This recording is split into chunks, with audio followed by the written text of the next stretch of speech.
Good day, everybody, and welcome to the House of Mario, the South Australian Nintendo podcast that's backed by a 120 Power Star rating. I'm your host, Drew Agnew, and joining me on the show is a very special guest. It's Carpool Gaming's Sean Capri. And Sean, you might have noticed that intro was a bit thrown together, but I really don't know what we're going to talk about on this show. Not much has happened Nintendo-wise, and doing the show a little bit earlier today, but that's all good. However we can fit you in, my friend. I'm very excited to have you on the podcast. My favorite Nintendo podcast, I have to say, Drew. I was getting some takeout. I was getting dinner, and I was checking Twitter as I do. I'm just a sick human being. I can't help myself. I'm always checking my phone. It's something I'm really trying to look at. And I saw your tweet. Does anybody want to come on to House of Mario tonight? And I saw it come in, and sometimes there's the chance when you look at Twitter and you see somebody tweeting it says like 49 seconds ago. So I saw that and I went, ooh, I would love to be on that show, but I don't want to answer within 49 seconds. So, I hit the like button. I'm like, that was a little eager, I would say. So let's cool it for a little bit and just okay, don't jump at it too fast. Eventually I just said, what time are you thinking? I'm kind of interested, to try and play it cool, but I'm glad to be here, man. I'm glad we get to hang out and just hang out. It's awesome, man. Thanks for having me. Man, no worries. And look, every now and again I do a post like that because, Bryce is unavailable or whatever have you. And I've got some people in my mind. I'm like, hope they reply, whether it's people in our Discord and of course, Sean. I hope I didn't cut them off, man. Well, I'm sure you did. I'm sure they were just aching at the bit to come on. But you can record with them you got later, in there first. This never gets aired. You can just record with them later. This is at least you have something now, and you can choose to keep it if you like. Yeah, no, I'm just recording this for an alarm to play on my phone every morning. It just plays this episode. Nice. Yeah, and it'll just be private just for me. Okay. Well, Hopefully it doesn't put you back to sleep though.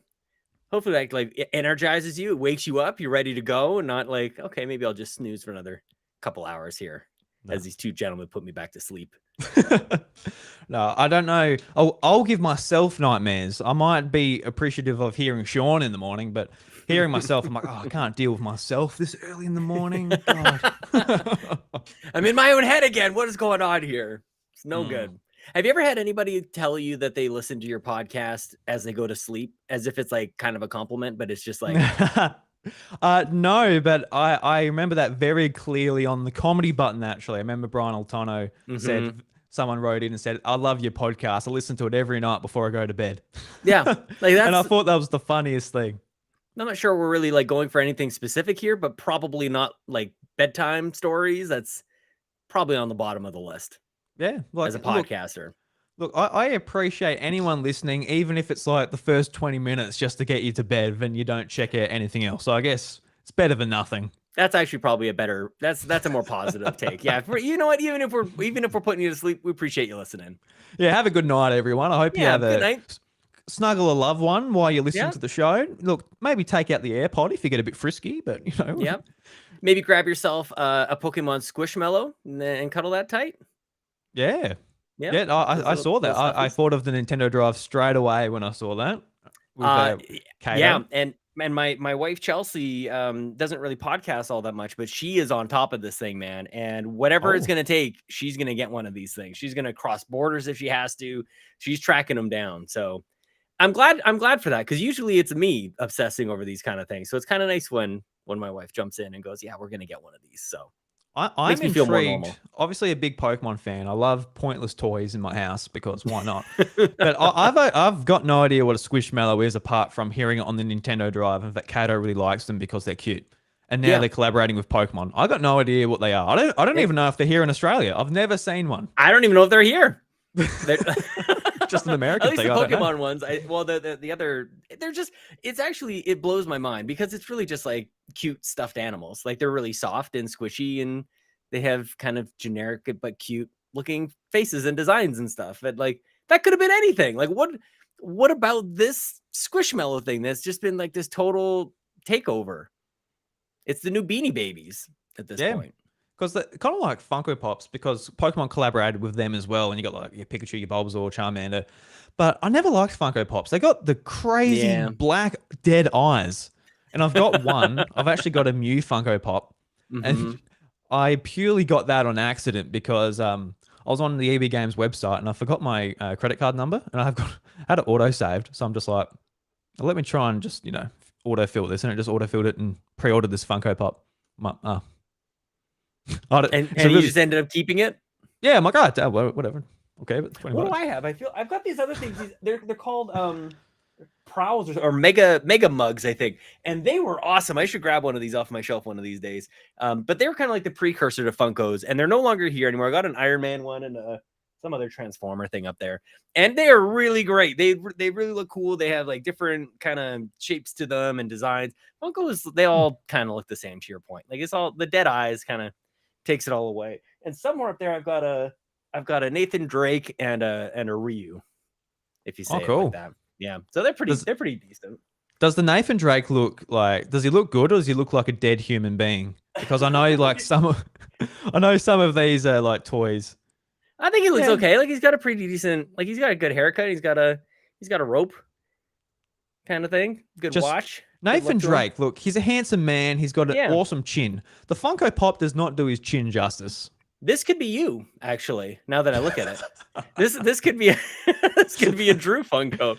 Can I should like print out. My wife has like a Cricut. She can make like vinyl stickers and stuff. She Mm. should put a House of Mario sticker on his shirt as if he's wearing your merch. And then this is just a Drew, or maybe he's like holding like an Australian flag or something. Or we can maybe get some sheep to go alongside him, something like that. Yeah, I don't know. Nathan Drake's got a way sort of He's kind of dusty more though. neat haircut than me, and he's a lot more handsome. So I don't know about that. More But handsome, no, but he does. This is quite the do, quite the haircut. at the moment, it would be like my messy hair, haven't shaved in 2 weeks, holding a baby, bags on my eyes, like oh bloody, not enough sleep. That'll be my Funko Pop at the moment. Oh, But you're making it look good, Drew. well, thank you. I'm wearing my singlet at the moment. I'm looking very Australian, I guess. I got this in Darwin when Yep. I was up there for my honeymoon. It says crocodile saltwater croc. So I'm just like, yeah, bloody. Look, it looks like I just come back from bloody being a crocodile hunter, coming back, and I'm like, oh, it's time to short to my Canadian mate, I Sean was gonna say, Capri. it actually looks like something that like you would give to me like upon arrival. Like I would land in the airplane. They're like, "Welcome to Australia. Here's your starter kit, and here's your shirt and something to fight the crocs off with." I'm just a poser. We don't have any crocs down here. But yeah, this is just from. None. No, no, no.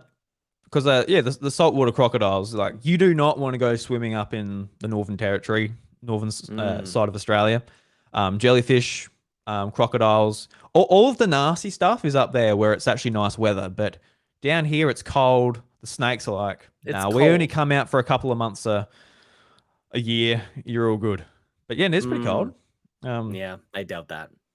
You doubt it? Yeah. Well, oh, of course you're cold. Of course, yeah. I'm saying it's cold, but here I am in a Benefit aside. singlet, and you're like, Exactly. uh, well, Sean, I guess let's move on to a segment that is very much inspired by your show. Ah, Back in the day, of course, if we ran Nintendo with Bobby Pauls, each week we do a Guru Geek Out commemorating his legacy and all that. And it was because of you that we were able to do this with your blessing. So thank you so much. I don't know if you have one this week. I just threw this on you, but of course, this week I just want to wish you a happy birthday, mate. A couple of days. ah, It's going to be your birthday. I hope you have a bloody good time, mate. yeah. Will the family still be out, or will they be back? And you've got to organise. They're literally here for the day, and then they're leaving me again. And for the day, Oh, I'm actually going to be probably playing video games with friends on the internet. So nice, man. you know, Yeah. when you're married this long and the kids are not really understanding what's going on, that's kind of what ends up happening, I guess. But thank you, man. That's very sweet of you to remember. Yes, my walker and my cane, they're in the mail. I'm just probably spend most of my birthday watching Matlock and other old man activities. Hopefully get a lawn bowling kit or something. I don't know. Get my bifocals. Lawn bowling is so much fun. So take it It up. really is. You may as Yeah. well get in while you get some practice before you get to your 70s. so you can show I everyone up. gotta make sure my shoulders are still good. I gotta get the rotation and everything in. Mm. Gotta stay mobile as we're getting up there in age. Yeah. Yeah, because No, like but locally here, a lot of people actually love their lawn bowls. They get right into it. All the young fellas. yeah, you gotta get extreme lawn bowling or bocce if you like. A little Mm. different. Mm-hmm. So, is there It any is. games you reckon you'll dive into on your birthday, or? Sneak peek. I was thinking about it, and most of the time when I go online and I play, like when I stream and things like that, I play like whatever multiplayer thing that everybody else is playing, whether it's Fall Guys or Mario Kart or whatever. But something about like this birthday, I don't know what it was. I was sitting here at my computer thinking like, what do I want to play? And I started to reminisce about like the good old days for me when I was 12 to 15, 16 years old, which was a couple decades ago at this point, really. But some of like I was starting to think about some of my favorite games of all time. And I know this is a Nintendo podcast, but at the time when GoldenEye 64 was coming out, I was on my computer playing Half-Life and games like Unreal and things like this on my Windows PC with my graphics card and everything. So I don't know what it is, but like part of me wants to either just play a bunch of old games that are some of my favorites of all time, which I think is a really fun exercise to do every once in a while, just to think about your list of favorite games of all time. Another thing that I thought of doing that I don't know if I'm going to have the guts to try for it or not, but I have two kids, Lincoln and Ellie, and Lincoln is named Lincoln so we could call him Link for short, of course, hero of time. And he understands, he's seen Link. Like my parents know Link, they understand this whole thing. Ellie is named Ellie from The Last of Us, and it's a little early to show her what her namesake is about. And I've been having this thought recently that I would love even for my parents to know why Ellie is named Ellie, like why that's such a great character, especially in The Last of Us Part 1, which is obviously the superior game of the two, Drew. I know we completely agree on this.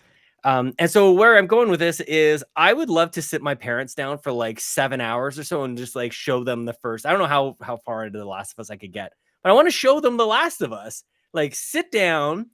You're going to experience one of the greatest and most special video games to me on the planet. I would love to be able to do that. And I don't think I'm going to be able to work up the courage because I think they'll just be sad and feel forced to sit there and they'll make it awkward and I'll just cry at the beginning. So probably just end up playing Warcraft 2 or something.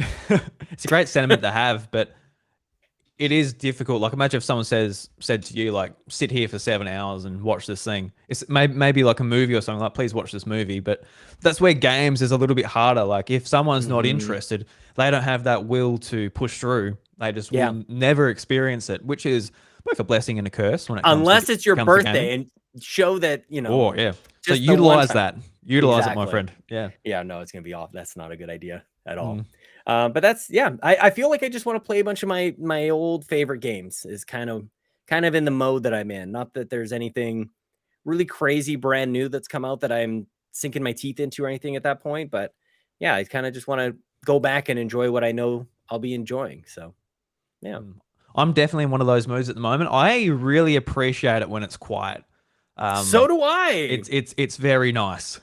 Yes. Yeah. Because I'm thinking about the games I want to play. There's some games I want to catch up on because sequels are coming out. The Bayonetta series, God of War. I never finished the original game. I smashed it out in like a few days, and then I got to a point where I'm like, I got to like a dead end, like literally a dead end. I'm like, where do I go? And then I went to another path, dead end. I'm like, fuck, I don't know where to go. So I turned it off, and I never turned it back on. Yeah. So that happened to me too, actually. I didn't know where to go and I turned it off until it came to PC and I had an opportunity to review it on PC. And that's really the only reason I completed the game. I'm glad I did. And you know what, Drew? It might be the same for you too. Like I played that game just earlier this year rather than in 2018. So 4 years after it actually came out or so. And that's the point in my kind of father journey that I needed to play that game. So maybe it's just not the right time for you yet. Maybe it'll present itself when it's right for you and it'll land even better because there's really cool messages about father-son relationships, of course, in that, in addition to straight up murdering monsters throughout the journey. No, I'm looking forward to that. Obviously just playing it in 2018 and seeing Atreus just tagging along and getting kind of bullied by his dad. Yeah, that's the whole experience. Like Yeah. it's amazing. Yeah. So maybe like the second half of the game where I'm actually a dad now, I might be like, yeah, maybe I should just really be hard on my son and fucking just make him into a warrior, you know, just really Yeah, you'll thank me grind, when you're older. Hmm. be one of those dads. Like, yeah, you'll thank me when I'm older. So, and he doesn't. I'm like, shit, I can't have another one either. I It's was too kind of late. banking on that. Yeah, that was I supposed to work. was really hoping.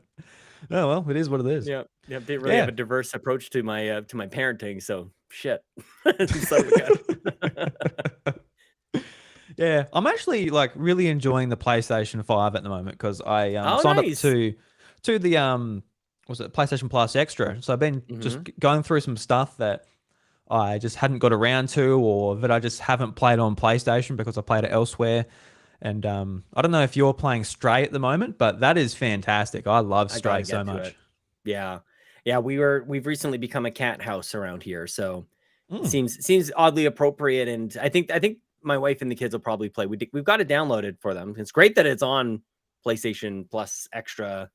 Um, but yeah, I haven't jumped into it yet. Like I said, I'm kind of resisting the urge. Although I hear that game isn't too long, so I probably could have crushed through it at this point. Yeah, But yeah, I'm kind of just kind of it's avoiding. interesting because I was looking at a Good Vibes gaming video. They're talking about PlayStation Plus Extra, and they brought up Stray. Like, oh, it took me like 3.5 hours to beat, and I'm like, Yeah, 3.5 hours. I still haven't finished, and I'm at 5.5.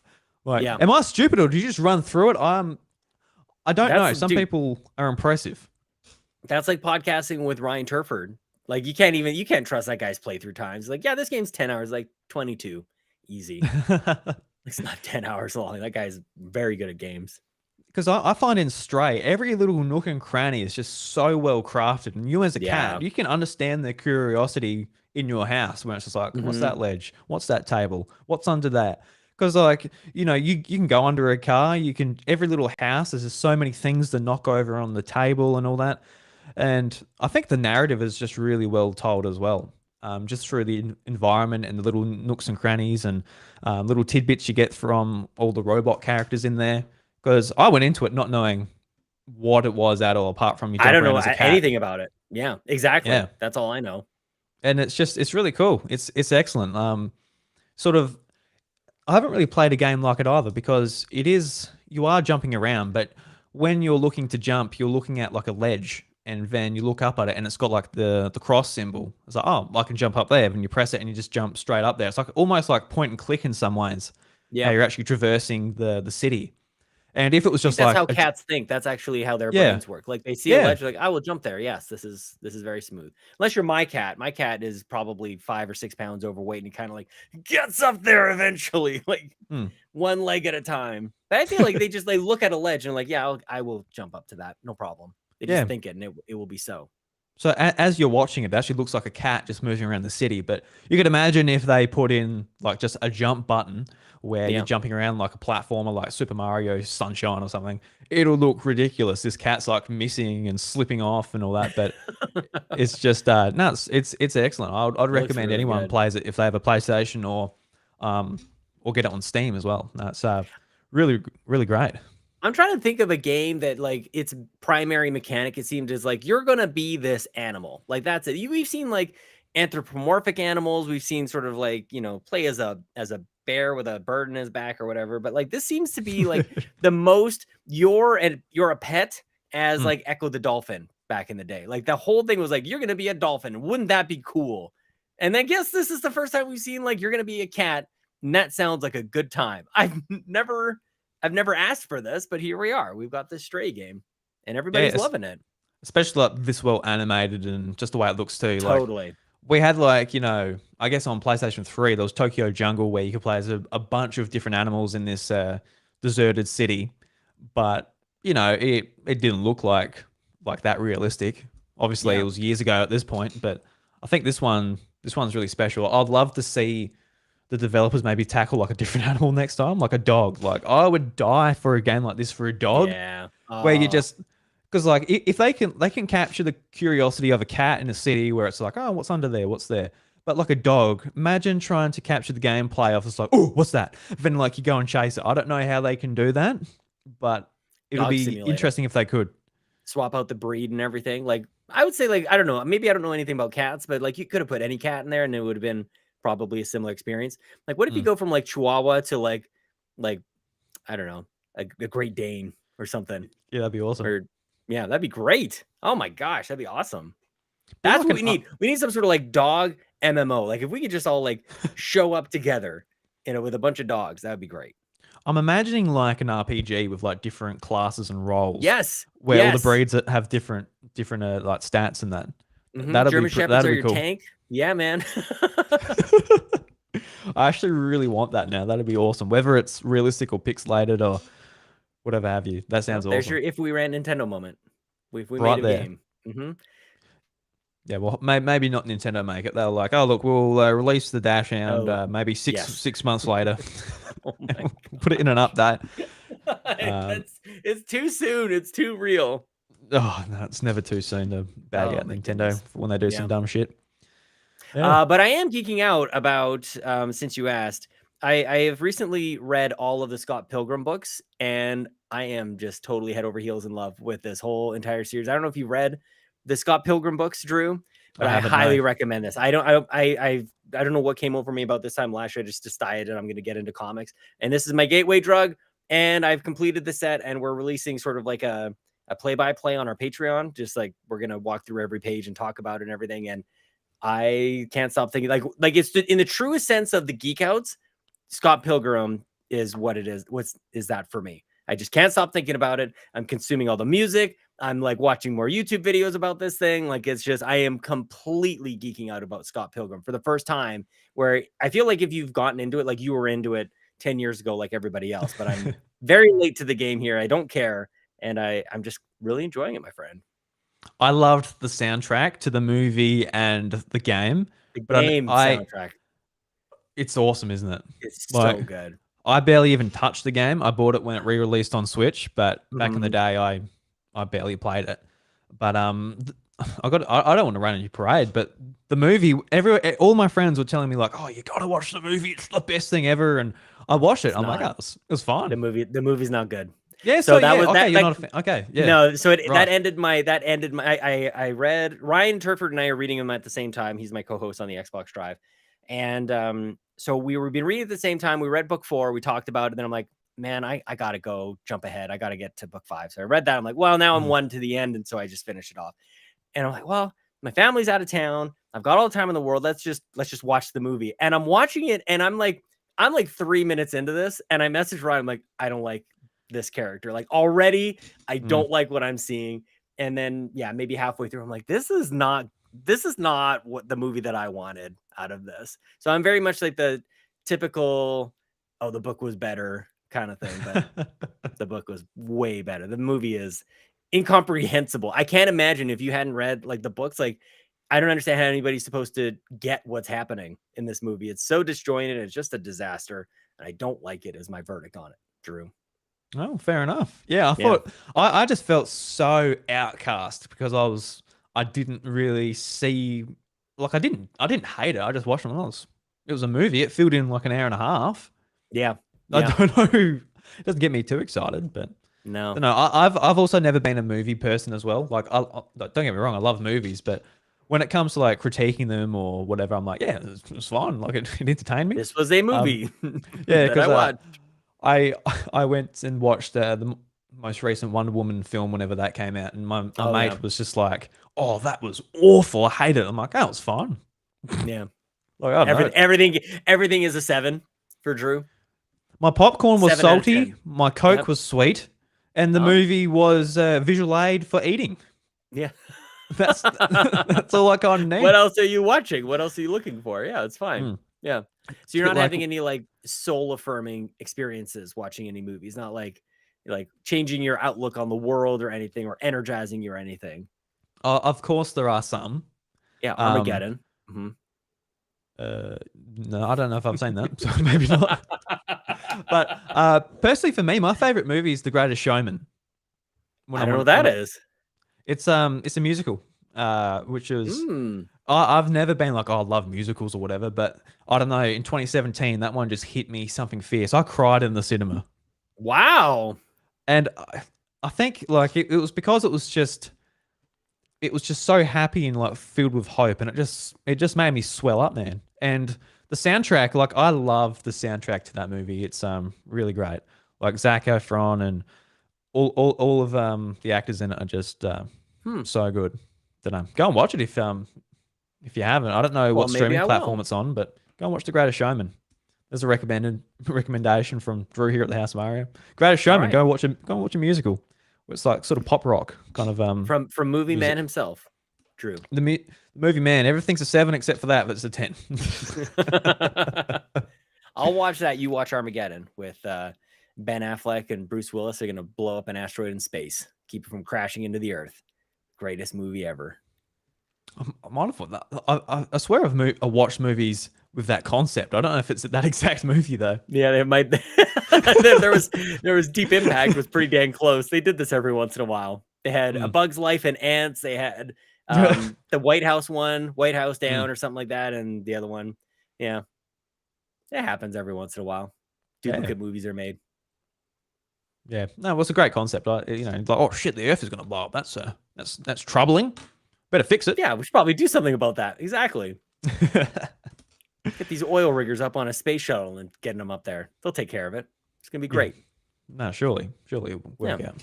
Mm. hmm What's the one at the end where like the tidal wave just like washes those people away when the comet I hits think the? that's Deep Impact. It's not as good. I'm just gonna go out and say this. I'm sure people will have comments Mm, about this, mm. but Armageddon is 10 times the movie of Deep Impact.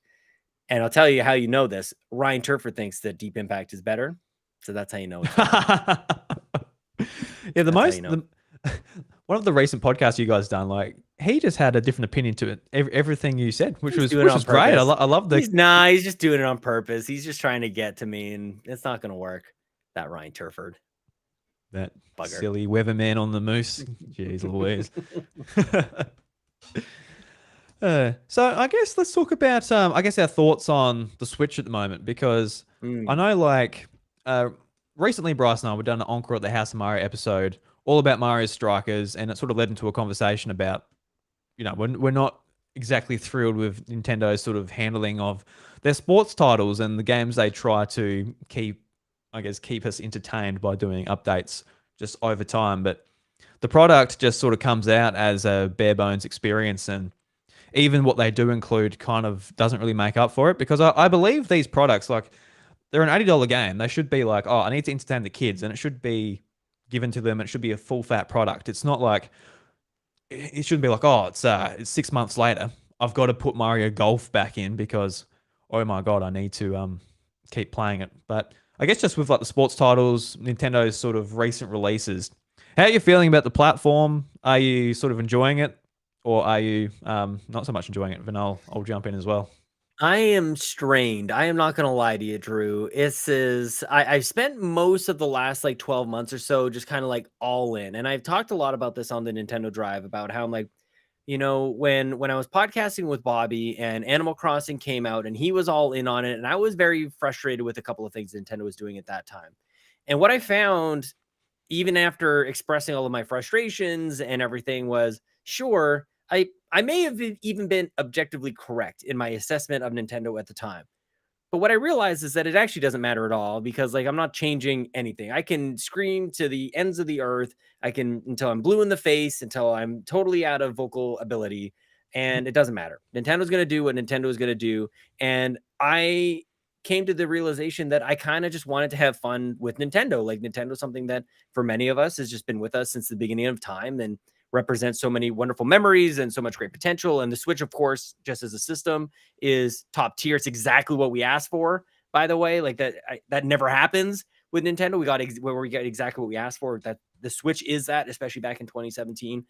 And so I was frustrated with Nintendo, and especially with Animal Crossing, in that, there's no cloud saves. You only have like one island per game per console, like a lot of really silly limitations on it that I just was like, I kind of have had it. So I was frustrated then.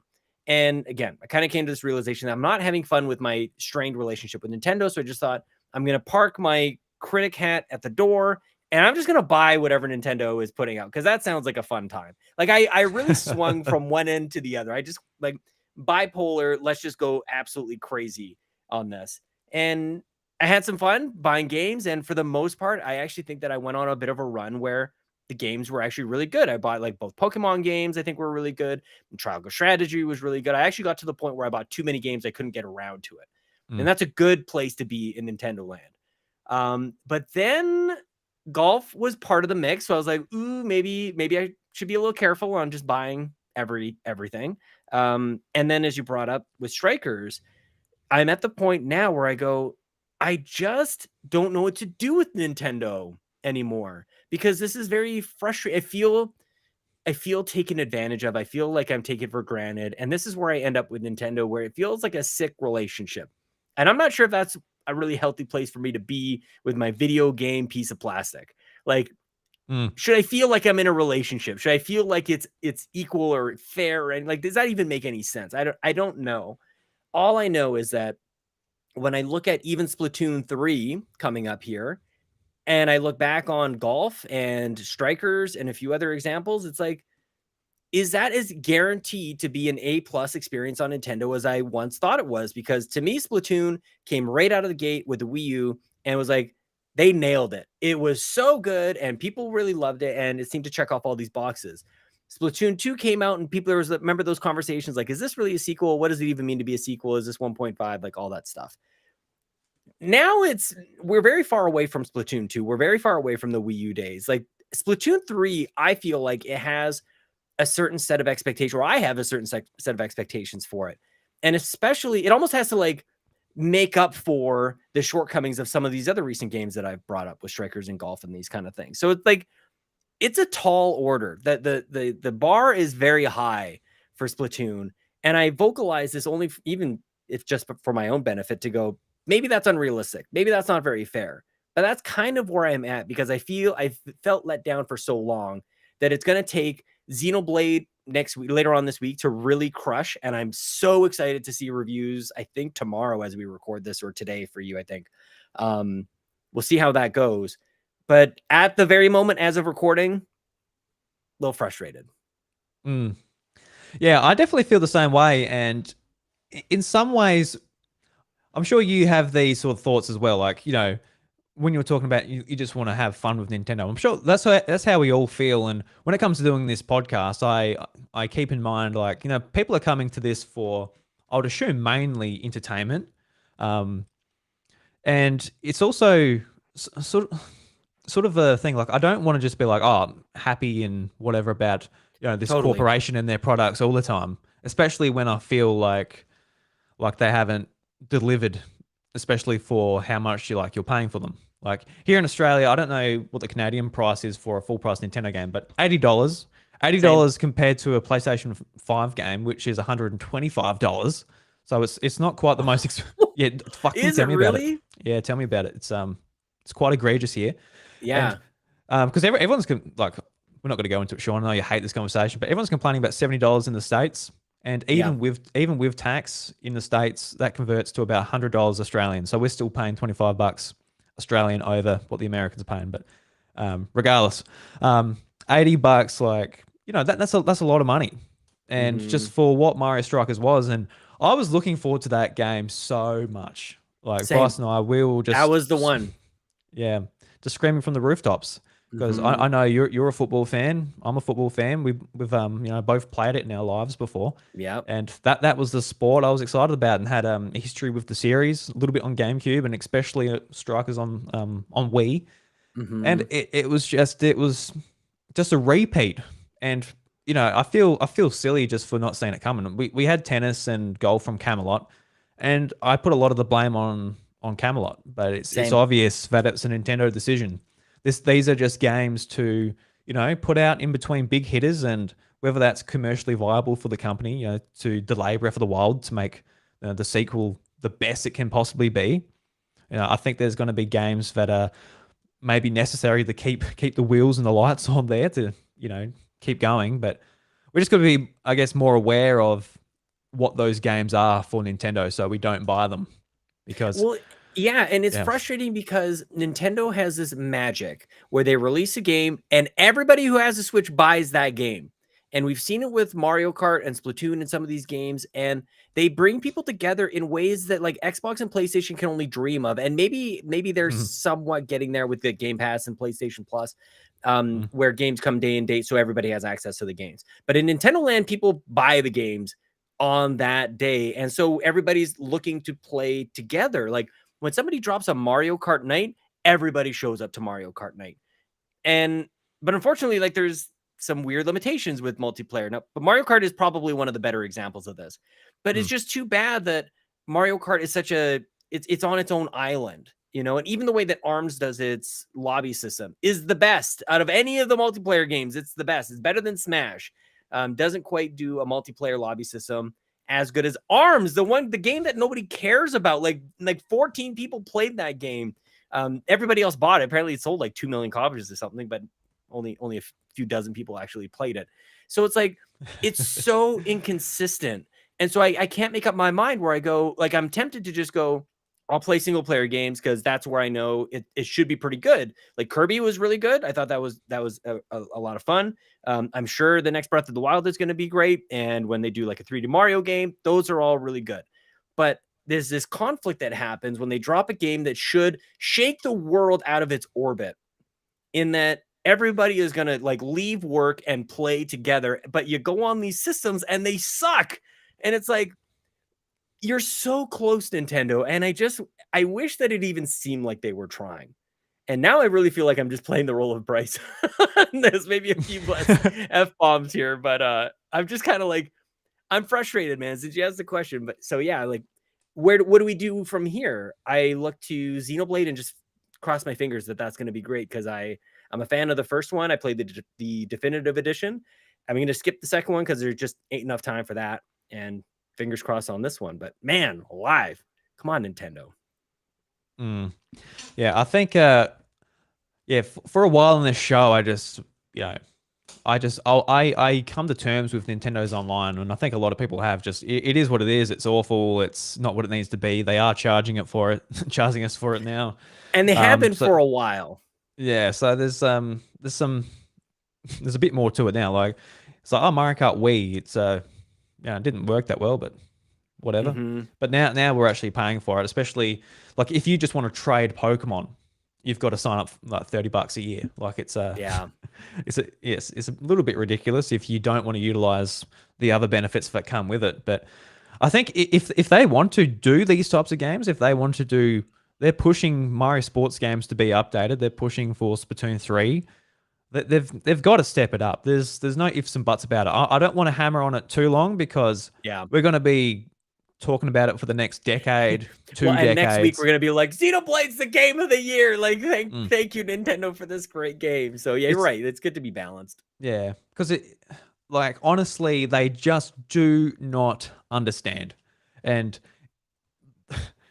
it's a good thing sometimes when they look at other, well, they don't look at other platforms and they do their own thing, and you get this unique sort of experience out of it. But sometimes you just got to go like, just do a partnership with someone who's got some good servers, can handle it for you.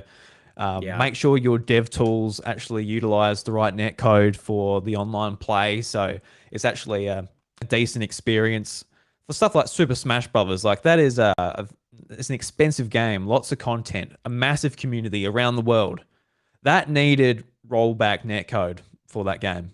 I know it's more expensive, it might be more harder to utilize, but I think Super Smash Brothers sells 20 million plus, two DLC packs that are $45 here in Australia. It's a flagship game. It's Yeah, it's a reason people buy a Switch is to have that game. Like there's not too many of those around in the world. There's no excuse, and it's not like they have to like create rollback. Like it exists. Like this is something they don't have to invent it. Like it already is a thing that exists. Like why not just adopt it in there? So yeah, I'm with you on that for sure. Mm. So yeah, I just feel like a little bit like, oh, that's why I've been playing like my PlayStation a bit, because I'm just super sort of burnt from what Nintendo's been doing. It's been sort of a 1-2 punch of Nintendo Switch Sports, which is like, hey, Yes. and like we'll talk about it a little bit, but They're like, oh, the free update's out today. We're adding compatibility to that accessory we sold in the box. Yeah. So you can actually use it to kick a football and do the volleyball move. Is that So really, is that what's where's happening? yeah, so where's golf? So what do you This is like? so, It's and man, even my treasured and my beloved Mario Kart. I've been thinking about this a lot lately. I don't know if you have any thoughts on this. We bought the, I don't know, I think you guys did as well. The DLC, the new bonus tracks for Mario Kart 8. And it's like there's all these, there's 48 tracks or cups or whatever, and all these things are going to come out over the next 18 months or so. Awesome. Okay, so we all did some pretty quick math and said that they're going to do 2 cups every time they drop. There's X number of cups to do. That should be about like one update every, I think, 3 or 4 months or something like that. And it's been at least that, maybe even double that. That we've gone through E3 season and haven't really heard anything. And I hate to say it this way, but I feel like I've kickstarted something without specific roadmaps. And the reason I bring that up is to say this about Nintendo and where I think I'm going to find myself, so that I'm not just like whining and complaining the whole time. I'm not buying anything until I know the complete picture. Because far too often we are almost, and this is where I feel like I'm taking advantage of, we are making up either excuses or giving the benefit of the doubt. And I don't think the benefit of the doubt is earned anymore. We keep saying like, oh, that surely they'll have this feature in the final game. Surely they'll have what we want in the final game. They haven't mentioned it yet, but it has to be there on day one. How could it not be? And whatever it happens to be, whether it's Strikers or Nintendo Switch or even this Mario Kart DLC, it doesn't show up on time. We don't even know what on time actually even means. We don't know what feature complete even means. We had to wait for the first update for Strikers to start to understand, like, what are those updates that they alluded to going to mean? And I think I'm kind of at the point where I'm just going to have to wait until I see the complete picture. And that's just, I feel like it was a Kickstarter that was released like 5 years ago that was supposed to bring a 3DS game to the Switch and still isn't out. It's a pretty specific example for anybody those following along. Yeah, I know what you're talking about. Yeah. Yeah. But it damages Nintendo's reputation because Sure does. I feel like when it comes to a first party developer, whether it's from Nintendo, Xbox, or PlayStation, they're making their games as a showcase and a reason to buy their platform, to get in, to spend money on other third party games, DLC, just download Fortnite, spend $1 million on cosmetics, whatever have you. It is not their, I believe it is not their job to be like, oh, we're going to make even a free to play style game to keep you hooked. Whether it's including it in Nintendo Switch Online, that's a different story, to keep you subscribed. Whether it's Tetris 99 or hopefully this new Kirby game that's coming out, I'd like to see that included in there, for example. Agreed. But when it comes to a full price release, it needs to be a showcase. And I know, like, some first parties don't seem to sort of replicate that for all their games. Like, for example, like PlayStation 5, like Gran Turismo, that needs to be a showcase. That doesn't need to be, oh, look, we're going to generate money through microtransactions to buying cars and that. It's like, no, that is a premium experience. That's $125 here in Australia. We're not paying we're not paying to access cars in the car game we bought.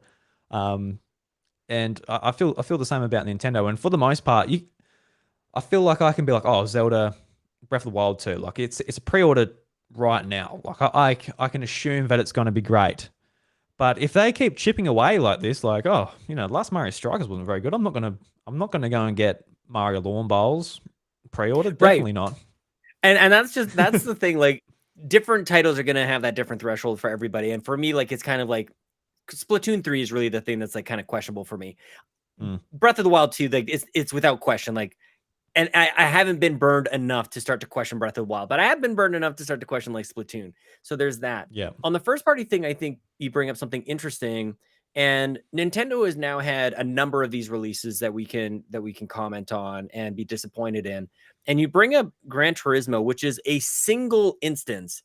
And PlayStation's reputation got really damaged with that release, by the way. Like, what they tried to do as far as charging so much for these additional cars, and it's like, those are things that should be in there. That didn't seem like very good goodwill to the gamers and everybody who bought the game. It just seemed like it was predatory and taking advantage of people and all those things. And so they changed it, and I think eventually got things back on track, but things were very ugly for PlayStation for that title during that time. Nintendo gets to just go like release after release after release, and we just keep buying the things. And I just like Xbox couldn't handle, like, I mean, I guess it has Halo at this point, and it's just this absolute disaster.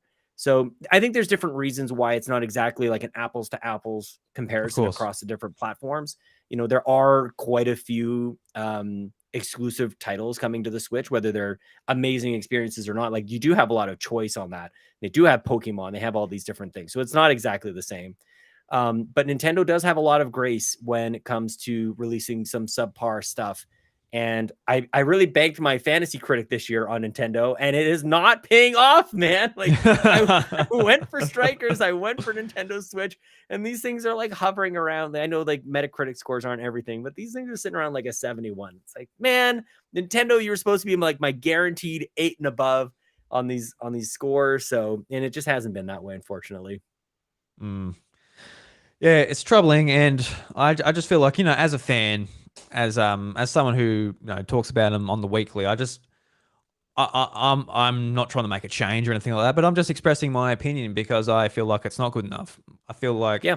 Nintendo, they make plenty of money. They sell millions upon millions of copies of these games. The Switch is at the top of its game, and they're just sort of falling off. We saw this with the Wii. We saw it with Xbox 360 going into the next generation. We saw it so many times, and I just sort of think that whether Nintendo's struggling to get enough games out to support that demand, or they're just maybe struggling with this type of game development. I'm not quite sure, but it's Do you think that there is this will maybe put you on the spot a little bit, but we don't really know. I don't think we don't really know what our holiday game is going to be. Like, do you think that there's still something that they could announce coming out in 2022 after or maybe around Pokemon or something like that, after Splatoon, that could maybe save the year a little bit? Because I feel like it's a little bit sullied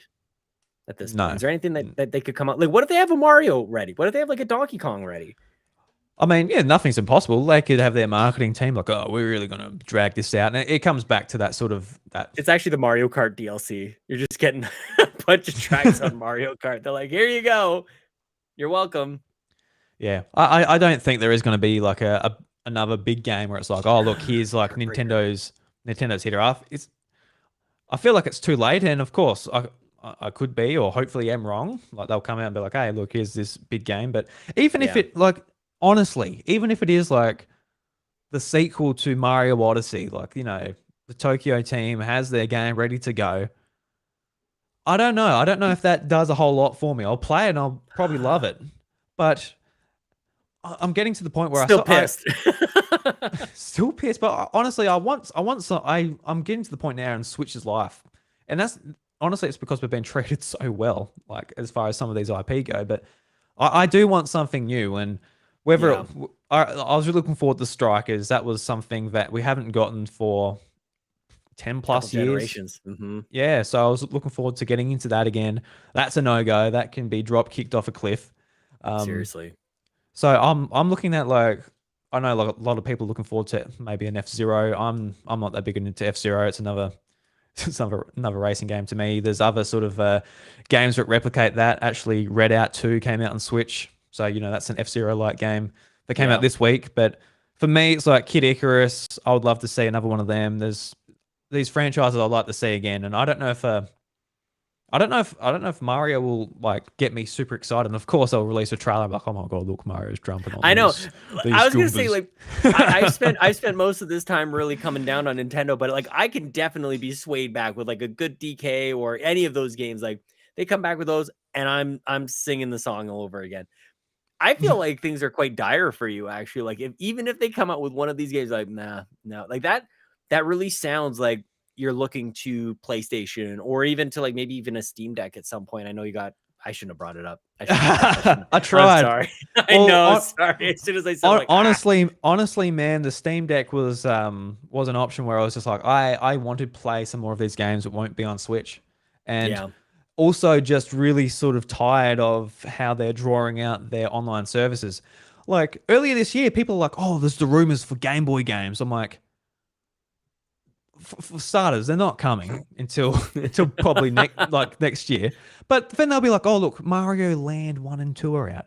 Then next month, guess what? don't The Link's don't you Awakening. say I'm like, it's just it's Oh, really we disagree on this, especially Mario Land 2. The 6 golden coins. Oh my gosh, dude. Oh no, no, That no. game's special. I'm not saying they're bad. I love those games.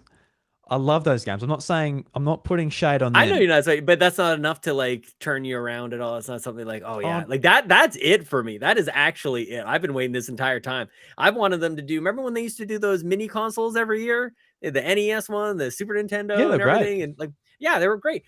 I wanted a Game Boy one. I was so sure in my head that a game like that was my console growing up. So if the next best thing is going to be a bunch of games on some sort of like subscription based virtual console on my Switch on for Game Boy games, sign me up, dude. I am stoked about that sort of thing. Oh my gosh, Donkey Kong Land, give it to me right now, man. No, seriously though, I am really excited for Game Boy games, Game Boy Advance games, maybe even DS Yeah, games, who knows, coming to Switch. I really want that. But what I'm saying is just with their service, they draw it out. They have the I carrot on the know. stick. And it never ends. It never ends. It's always drawn out. And then the generation finishes and they disappear. And then we Yeah. start again. And the cycle is becoming Oh, extremely true. tiresome. Like I don't You're in trouble, man. I give you like 6 months. Like you've got a life expectancy, I think, with Nintendo at this point. Like you're on death row, dude. This is I don't not know. good. I'm sure like other people can relate. We always go through this cycle. You've been on it Of as course. well. Oh, But definitely. Definitely. And I feel like that right now. Like I really, really do. But for whatever reason, yeah, like we all have the thing that would take us up out of the depths and the dark. And Game Boy really is it for me. Game Boy games on Switch. But yeah, for everybody else, it might be something else. It might be something different. I'm just surprised that there's not like a marquee holiday game either that would really do it. But maybe because it has to be something new and you're not going to get that mm, at a holiday well, standpoint. I'm a massive Pokemon fan, as listeners of the show know. Oh, there you go. I'm really looking forward to Generation 9. Don't get me wrong, but I'm also kind of it's sort of a different conversation, but with Game Freak, just with on the content rollout they're on, it's like I'd like to see more from them as well. And Yeah. I know what I'll get from them. I'll really enjoy their game, but I can see their titles now that they're open world just becoming like just being like just generated by a computer, if you know what I mean. It's Right. like Yeah. Yeah. and like I typically, I complain about Ubisoft's sort of, rollout of their content. As far as like, just Assassin's Creed every year. Like back in the day, obviously they've rolled that back way back now, and each Yeah. game is And they just got great, by the way. When they weren't every year, yeah, they got amazing. Those last exactly. three Yeah. games are phenomenal. Yeah. Yeah. So like I've criticized them in the past, and I cannot be like, oh, Ubisoft, but Good Nintendo and point. Game Freak, a Pokemon game every year that, looks really like sandpaper on the eyes. As much as I love it, um, is fine. Sandpaper on the eyes. Good God. Well, I think Get a my OLED, Kleenex, man. yeah, I think my OLED It's Switch tissue. helps with the Pokemon games. But when you put it on your TV, well, maybe I'll Mm, pick it up again, eh? Put it back in my yeah. lap. Like, just a handheld only. We can Mm, get these back on handhelds. yeah. Yeah.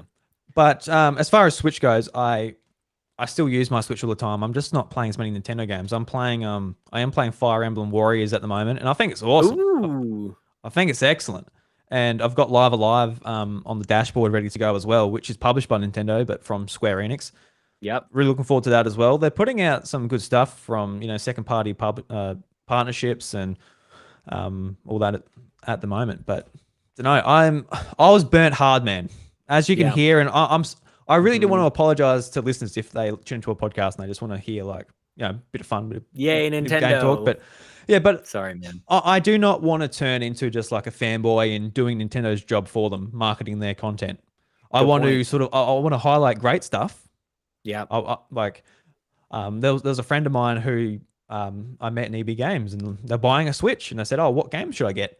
And I was more than happy, like, oh, please get Mario Odyssey, get Smash Brothers, get Mario Kart, make sure you get Breath of the Wild. Like, there's Yeah, so man. many great first party You just Nintendo listed games to off like get. $400 worth of games, like just off the top No of your joke. head, I'm like, I said Yeah. to her, I'm like, how much money do you have? Like, Yeah. because you got Exactly. you got 5 years of Nintendo Switch to catch up on. So Seriously. good luck with that. But Yeah. And that's great. Like that's the sign of a great system. Like when all is said and done, we'll look back on the Switch and go, they really did it. They really crushed it. But it wasn't as absolutely, consistent as, like 2017. I loved you guys did it, didn't you? A couple was it last year you ranked the year of Switch? It was can't so remember. good. Yeah, I feel like that should have been you early guys. I think this it was you. year, late last year, maybe. Maybe like last I think year. it was like Yeah. maybe the anniversary of the Switch, March, maybe. Yeah. Yeah. I'm sure it I was don't you. know. I can't Oh, I'm remember. glad So. you remember. Oh, Anyway, well, don't. very cool. Like I love it. I think that the Switch is unique in that way where it has such um prominent years of its life cycle. Like I don't think of Xbox in that way. I don't think of PlayStation in that way. Like let's look at the first year of games. Like especially the way that Switch came out of the gates in 2017. It's like that's the playbook on how you launch a console. And we have since had a couple new consoles rolled out, and they're 2 years into it, and they still haven't matched the output that the Switch had in 2017. I don't think. I don't know if anybody has. I don't know. I feel like that's a gut statement. I would want to like use my head to actually like think about that for a quick second, but I feel like there's nothing that matches Breath of the Wild and Odyssey in the same year. You've got a great Splatoon game, something crazy in ARMS that actually worked. And like that year was great. So I think everybody should launch a console like that. Yeah, 2017 was my favorite year to be a gamer. Like even on the Yes. PlayStation side, got Gravity Rush 2, which is a dream sequel I'd been waiting for. Is that Horizon. Spider-Man? Oh, Spider-Man was Horizon. Yeah, right. 2018. Of course. Yeah. Right. Mm. Oh, Spider-Man and God of War, both in 2018. That's damn. Yeah, so PlayStation had a banger year the year Pretty after good. as well. Mm-hmm. So yeah, look, I am down in the dumps about it, but still got like even like indie game wise, I got heaps of stuff loaded up, ready to go. So Yeah. thankfully it's not a Wii U situation where it's like Nintendo as a publisher aren't doing a good job. Totally. So then you got Mhm. nothing. But Yeah. even if you go like, there's so many indie games I'm sort of checking out each week, and it's like the perfect place to play them. And I don't know, What you've got if they started porting 3DS games? Like what if you got like a link between worlds on Switch somehow? Like I know that there's the two screens and everything, but like what if they started to kind of show you that that's the next couple of years worth of Switch games? You get one or two 3DS ports. Because like for me, that's another area that is maybe silly. And again, they're just taking advantage of my wallet a little bit, but I would buy every single one of them. Like just give me 3D Land. Give me Mario 3D Land. I think that game is amazing. And I love 3D World. I love they brought that back over from the Wii U. There's a lot of 3DS games that honestly, like, and I love the form factor of the 3DS. I am so close, especially with this bit of a dry spell. I'm so close to just like charging up my 3DS and playing some of those older games as well. Cause there's such a great library over there that I don't know anything about making games. As far as I know, you just take like the 3DS file, right click, save as Switch file, and you just put it on the eShop. I think that's how that works. So Nintendo, if we ran Nintendo, at least that's what I would do. Is I would love to see some of those games come over. A Link Between Worlds is one of, if not maybe even my favorite Zelda game. I adore that game. Oh, dude, it was so such a surprise because it came out the same day as 3D World, and I remember being like, "Oh, 3D World, it's the next 3D Mario game. It's on the HD console, and there's this 2D Zelda game, or sort of 2D, not really, but you know what I mean." But in the art style when it was shown off in directs, it's like oh, it looks kind of strange, a little bit like it lost its art style and a bit of magic there. But playing 3D World on the Wii U, it was great, loved it. Multiplayer was actually a really surprising addition to it. But Link Between Worlds, I'm like, this game is phenomenal. Yeah, man. And look, we've got an expectation when it comes to Zelda, and we'll match that. I'll have some fun going through the dungeons. But it blew me away. Me And too. I just got in the summertime when it came out here, I was working hospitality, so I'll get home like midnight and I'll get out the 3DS, get into bed and just play it. Yeah. And I just smashed it out, and I barely slept that week. And getting to the end, I'm like, "Oh, I don't know if I should have seen the ending coming, which I won't spoil here, but Mhm. when it happened, I'm like, whoa. Yeah, man. I Yes. It's absolutely awesome. So, Link Between Worlds, obviously, if it comes out on Switch, like, yeah, I'll buy that. Yeah, I'll But push people out of the way to go get it first. Like that's mm, where I'm at with that game. That and it had one of the greatest 3DS XL designs. I loved it. You flipped it open and it was like gold on the top and like dark on oh, the like black on the bottom. The Triforce is gorgeous, like reflecting gorgeous. each other. So So jealous I so didn't have good. it. Did you have it? I have it's in perfect condition. I have that thing like Oh, wrapped up. Oh, it's in yeah, I beautiful. adore that one. Yeah, big Mm, time. Mhm. stunning. Yeah, Bobby and I, we got a little ridiculous with our 3DS collection. Like that was before I I had did too. kids. So we I were did too. buying things and like, I bought Chelsea a 3DS, like I think it was a Yoshi edition, like for her wedding present. And right over my head over here somewhere is a Majora's Mask one that I don't think I've opened. That was the new I've 3DS got that one. XL. That You that know, one's awesome as well. That's about $600 here in Australia, I think, if you go on is it eBay. really? Yeah. Yeah, I should probably like I should probably look at some of those. Although maybe I don't even want to. I don't buy Mm, these things to sell them. I don't no. that was never really a thing. But this is just the craziness of Nintendo fandom where in the dark days of the Wii U, they put out Amiibo and we spent God knows how much money on it. At least we did. My Mm, family did. And 3DS, all the different versions of them. We have a couple of doorstop 2DSs in the house, but I really regret not jumping on more of that because I think yeah. they're actually pretty rare. And if you are the type to invest in that sort of thing for a like turn them over and sell them, I think those 2DSs are going for something pretty good at this point. Because they released when Pokemon Red, Blue, and Yellow came out in the Virtual Console, they released special editions of those 2DSs, and Hmm. they're like see through and colors of all the versions. And I should have jumped on it. Should have Yep. jumped on it. And friend of the show, Dane Peavy, he went and picked them all up, and he had them pre-ordered at EB Games, and I think he went in and picked up his pre-orders, and there was kids behind him like that couldn't buy one because he probably pre-ordered the last one. And I think he was saying that like one of the bums is like, hey, can I have one for my son? And he's like, no.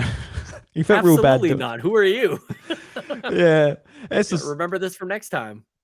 And I really did wish I jumped on one of them, but Yeah. how many 3DSs I've got? I got the original, I got the XL, I got the new Yep. 3DS XL, I got the new 3DS, which is just the standard. I got Yep. two Pokemon new 2DS XLs. I just don't have the cheese wedge because I could not see myself playing on that. We only have them for To the save my kids. life. Yeah, Yeah. they Yeah, only yeah, exist in the kids, of house course. That'd be for the awesome for kiddos, and kids. it's funny because the only way they're exactly the same. They're both the red ones, but the only way they know which ones is for who, like which one's for Link and which one is for Ellie, is one of the thumbsticks has been like removed. So it's just like the hard plastic underneath, and that's Ellie's, of course. It's Mm. like getting the third party controller. She just gets the busted one. It's like if you're second oldest, you're kind of getting hooped on that. Because I think like if I had a 2DS, even when my son's old enough, when he's 5, 6, whatever, that'd be Yeah. perfect for him even years later. Like, here you go, Oh mate. yeah. Here's New Super Mario Bros. 2 or whatever. Even though it's Totally. a Lincoln's first yeah. game will go down as Animal Crossing. Actually, it's so funny because I think we've all grown up thinking like, what would our kids like first game be? Like for me, it was probably Super Mario, something like that. And as it turns out, like Super Mario is pretty hard, especially if you were to try and give it to a 2 or 3 year old. But like Lincoln was playing Animal Crossing with no real objective. He wasn't like there's not really anything to win, and he didn't care about any of the questing or anything else. That he was just walking around and shaking trees. And for him, it was about understanding that when he pushed up, the character went this way, and when he pushed down, the character went a different way. And that was such a great thing for him. And now, yeah, 5 years old and playing a bunch of different games, but that will go down. I definitely encourage, yeah, Animal Crossing or something else other than what you would typically think is like a first game experience for a kid. That's my Absolutely. unsolicited dad advice for you. I don't know why I went down that road, so No, it's apologize. all good because I remember you saying on one of your shows like Lincoln was going around just like shaking trees and He would seeing do it what in real comes out. life. Yeah, Yeah. and it's like that TikTok what was circulating. Obviously, there's a young man who's into Fortnite. He's just going around just bashing a bush with a stick, Oh just my trying to gosh. get the loot or the parts out of it. So Hmm. to do some building, so then you can shoot some people. I'm telling you, man. Yeah, I hopefully told it the story on my show. Like, my kids play video games in real life. Like, we play Fall Guys in real life. We run around the kitchen and dodge imaginary obstacles. And I used to play Pokemon in real life. My friends and I used to be like we had our party of 3 Pokemon. Like, oh, I've got a Mudkip, a Trico, and a Torchic. And like, oh, cool. Then we're like, I'm gonna throw my Mudkip, and it's gonna go for a swim in the lake. And then my friend, we're just like describing it all to each other and what our Pokemon are doing with one another. And then we'll play pretend Pokemon. Like, I'll be Sceptile doing like Leaf Blade on my friends, and I could imagine the teacher just being like, "Oh God, the next generation, what's going on?" But it turned out all right. Yeah, well, maybe. I've still got a lot of growing up to do, Sean. I'm only 28. I'm still a young boy. Yeah, that's true. That is true. Still got a lot of life to live. True. That's right. I've still got a bit of height to get. Yeah, maybe not quite. Maybe getting a bit of a belly actually. So I'm still growing in that respect. I'm way ahead of you on that, man. But I've got to go back to the 3DS games. This is the point I'm going to hammer until it happens. Whether it's going to be for another decade, but it's going to be. Like, for example, Link Between Worlds. That game is perfectly fine on 3DS. Go back and play it on 3DS. If they put it on Switch, it'd be great. But if they don't, just get the 3DS copy. But a game that will really benefit from being on Switch, and I'm going to just hammer this into the ground, and the listeners are going to be, shut the fuck up, Drew. But that's Kid Icarus Uprising. Damn. Oh yeah, you can shut up about this. No, Sean, I'm not going to shut up. Probably best on new hardware, where you don't have to prop it up or anything. You just let the TV do the work and everything. Or the fact that the Switch actually has a kickstand. Well, you can just use the analog stick. It's just like a normal on-rail shooter, no touchscreen stuff. Because have you played it, Sean? Have you played Kid Icarus Uprising? Can I tell you, for 20 minutes, and I shut that shit off.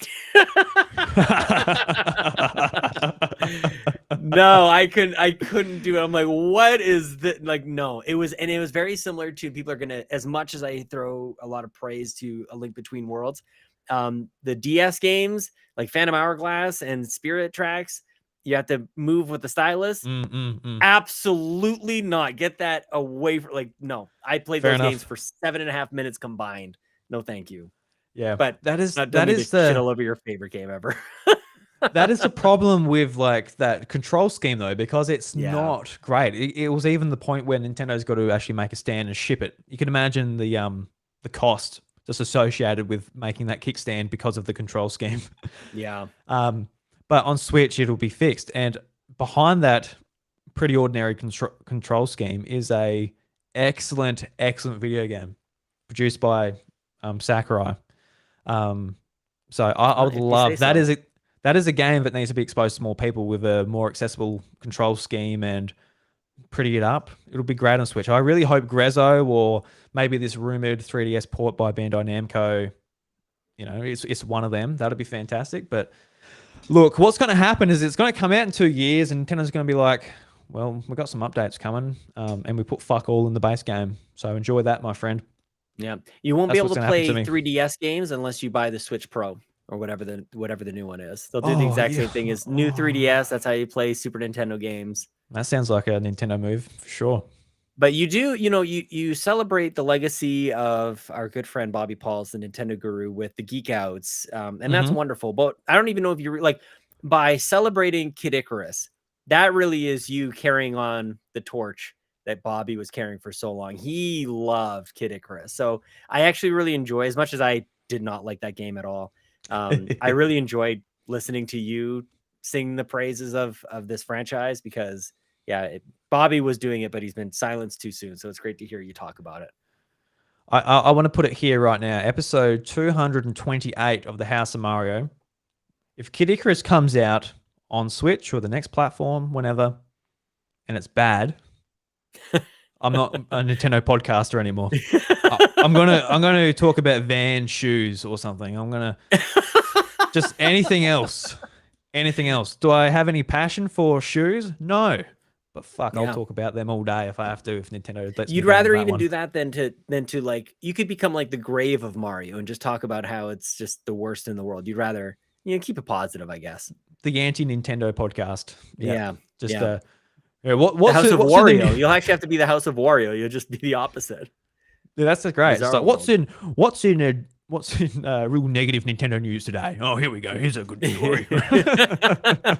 You grow out your mustache that's all pointy and stuff. Yeah, bite your garlic.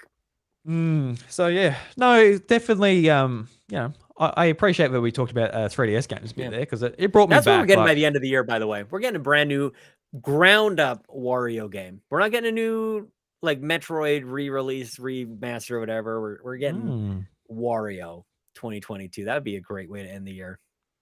yeah. Oh, we got WarioWare last I year. do. We still play that game.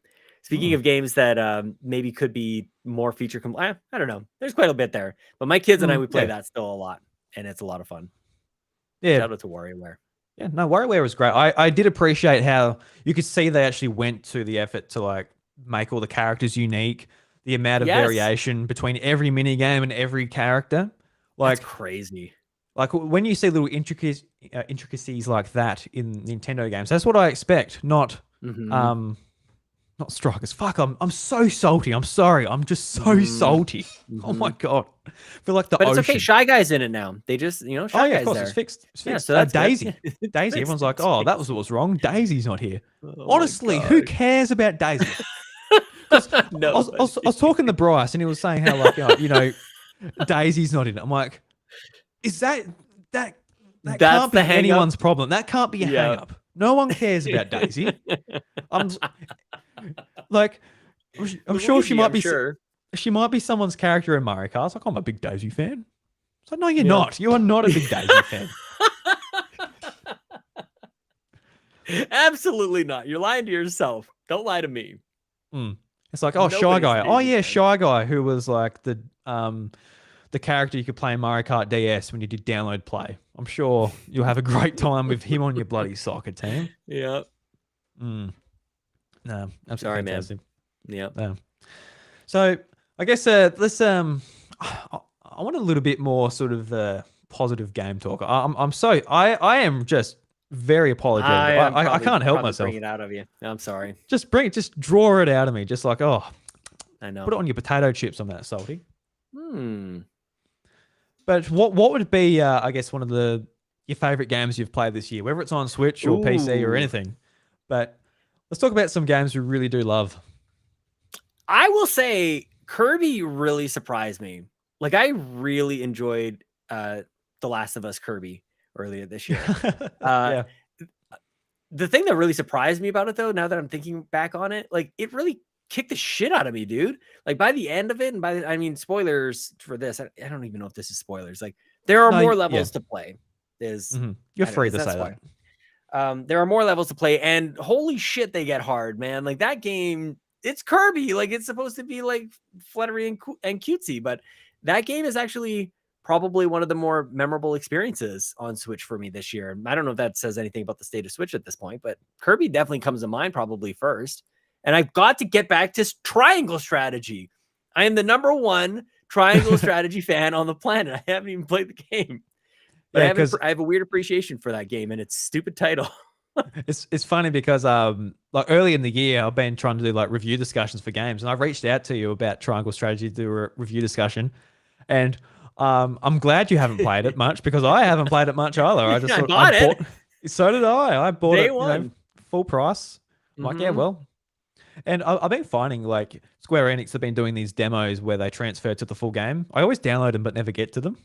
Yeah. Like even the demo, I don't think you get I know to that should be the sign though. Like you'd think that we would learn from that. You download the demo. It's the perfect demo.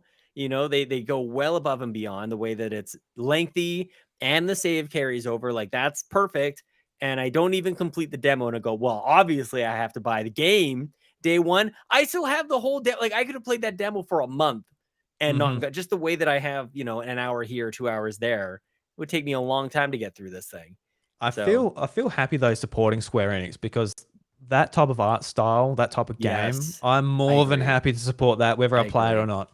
Because there are some games where it's just like make more of this, and I'll play it when I get to it. Hopefully that's sooner than later. But make these 2D HD games because they are phenomenal looking. Like if like Dragon Quest 3 is getting that Yep. treatment, I want all of Square Enix's games to get that treatment.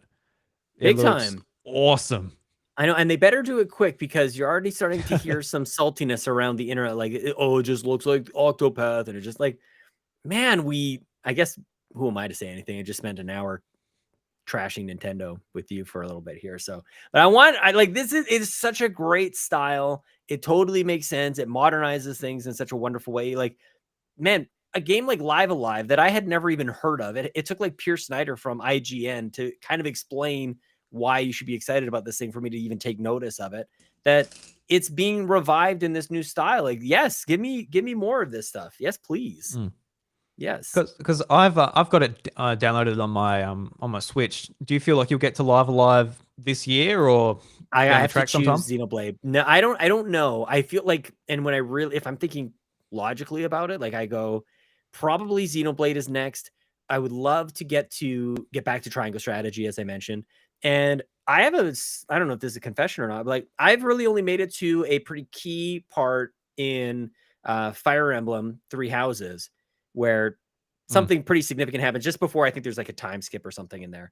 yeah. So I'm just at that point, and I'm like, I actually feel like I should start that game over and play that for real because Mm, I love Fire Emblem games, but I'm at the point where I actually need games to be a little bit shorter, and I can probably play hmm like one, maybe two of these big JRPGs per year.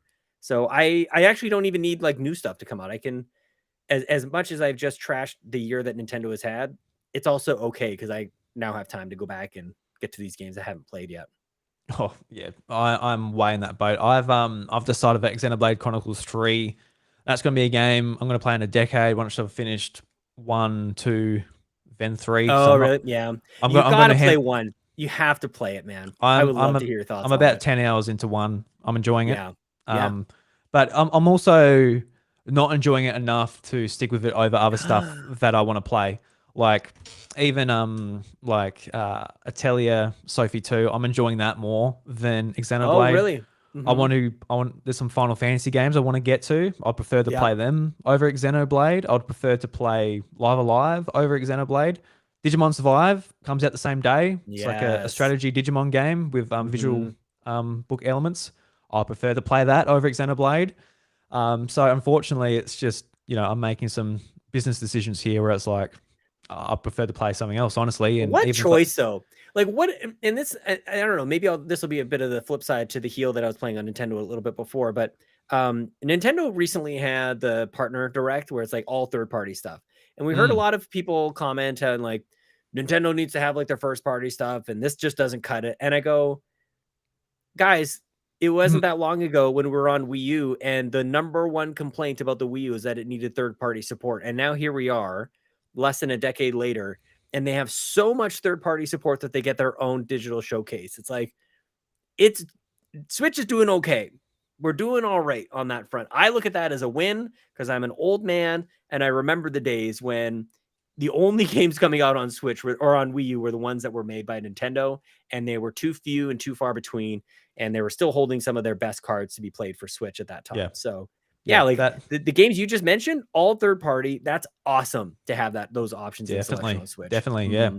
Mhm. Because that direct was, I thought it was fantastic. Like So did just I. just from Square Enix, just being like, oh, here's a port of Nier, which is good for. I haven't played Mhm. Nier, and it's Oh, actually so good. it's on my wish list.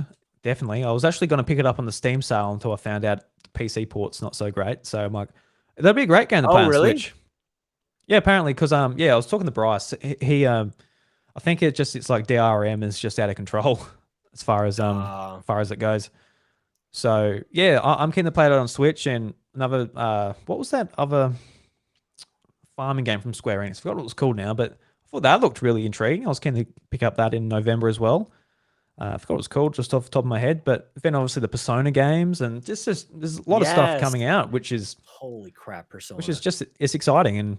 And like when I say I'm down on Nintendo. I mean, I'm down on Nintendo. Other stuff coming to Yeah. Switch, all about that. I'm still, Mhm. engaged in the platform, enjoying it. And I'm just, yeah, thankful that we're not in the Wii U days where that means I have to go somewhere else. Where are you at with Bayonetta?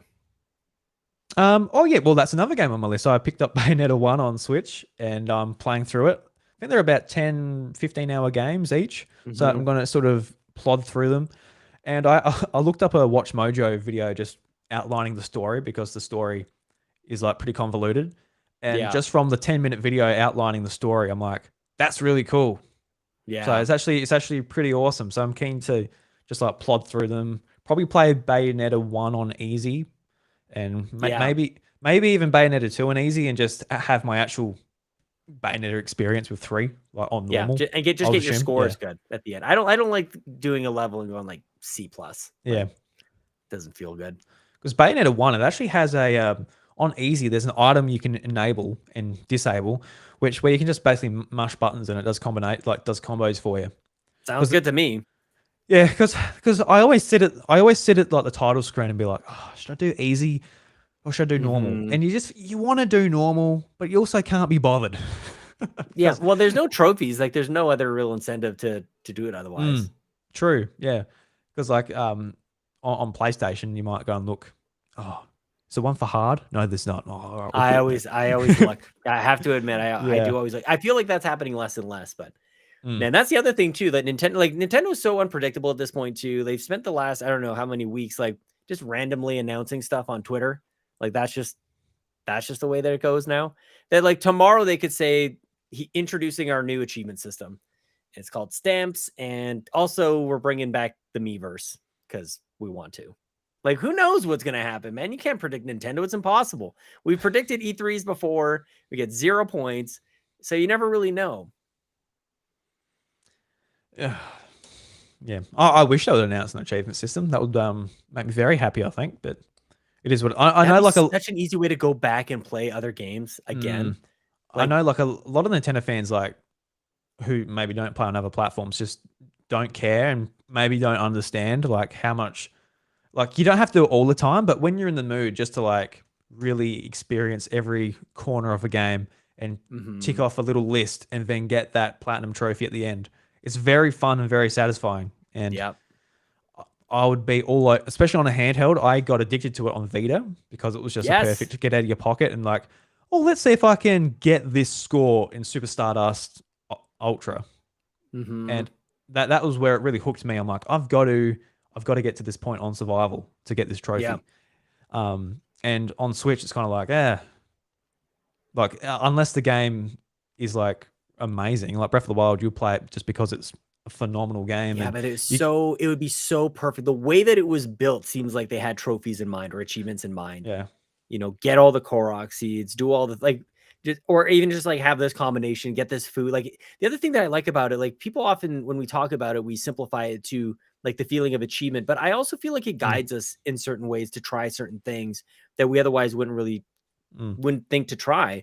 And for like cooking, I think is an example with Breath of the Wild. Like I would have tried so many different combinations, and it probably could have helped me think about like how am I going to get around this? Like what is a solution that I could try getting up the mountain? Like when it's too hot, like maybe there's something, or when it's too cold, maybe they could guide me in that sort of way.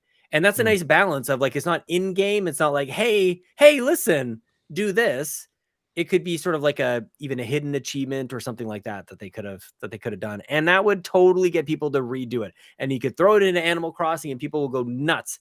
Like it's not necessarily even Oh, like a set of downloadable content or even like a paid expansion pass or anything like that. You just throw like achievements back into or stamps or coins or whatever you want to call them into Animal Crossing, and you reignite what is it, 60 million people, I think, or 40 million, whatever it is, people who mm. bought that game. Holy crap. That's what I want. Yeah, I think that's exactly why they don't include it though, because they Because I don't want want it. to. Yeah, because you want it, Yeah. but from what we've got on record, they don't want to be Ah. directing your game experience. They want you to play it how you want to play it, I guess. No, that's not true. I don't buy that for a second. They No. don't mind guiding my playing experience at all. They take away voice chat. They do all sorts of things to tell me exactly how I'm going to play it, exactly how they designed it. I don't buy it. I Sorry, don't buy that it was either. aggressive. I don't buy it either. And it would only work for them because people are like, oh, look, I might get this game because I want to get the achievements on Switch because it works that way for PlayStation and Xbox. I know some games I'm like, oh, maybe I will get it on PlayStation because this would be a fun game to Yes. do it on. But Even then some, even yeah. just to keep track of the games that I played this year, and I know that doesn't matter to anybody who like makes the games, but I don't Mm, know. I want to be able to like look at the trophies that I earned or achievements that I earned. I can just like fire up an app on Xbox here and go like, these are the games I played within this year because they list them as I played them in this thing. And I don't have that with Nintendo. Like I have to like keep like a notepad going like, what games have I played? What games have I completed? Like mm. that sucks. It feels old. And there's a community that is cultivated through these sorts of things of achievements and trophies and things like that. Like there's a subculture that is developed. So to not have them, especially in an industry where for so many of the games that exist on other platforms, they've already been developed. Like they actually just they turn that off for Switch for games that exist on Xbox and PlayStation. Just like, well, we don't have to do it on Switch. They've already done the work. So it's only Nintendo who's not doing it. But I would like that very much. And I would replay a lot of games if I they would had too. it. I would be all over it, but it's another thing we'll just assume will never come, and we will I come to terms assumed with that. Bluetooth wasn't going to come. Like I said, man, they surprise us every once in a while. They had Bluetooth the whole time. It was in there. And they just went boop, flip the switch. Now you have Bluetooth. You can listen to game audio or whatever with Bluetooth speakers. That is crazy. So anything is possible at this point. Yeah, it's like the Switch can support up to what 4 pairs of Joy-Con, so like 8 separate controllers. But Yeah. you can't put your headphones on it. Then they just go, oh look, well I guess we'll do it. All Yeah. right. I'm telling you, one of these days, one of these crazy things is going to happen. Either something I've said already, or even something like you have a Switch Lite. You know how we said you couldn't plug it into a TV? Now you can. Now it has video on. Like I don't know. Like they'll just find a way. I don't know, and why I'm not sure exactly why they do these sorts of things and not others. There's no rhyme or reason other than maybe just to wacky Nintendo. They're at it again. Can't predict them. Bloody goofballs, You'll aren't they? buy it anyways. Mm-hmm. I guess one game I've really been enjoying over the last, I guess, I played it late last year, but I played it again. Was The Artful Escape. Did you play this on Game Pass last year, I Sean? saw you tweeting about this, and I have not played this, but I'm Okay. intrigued, man. Yeah.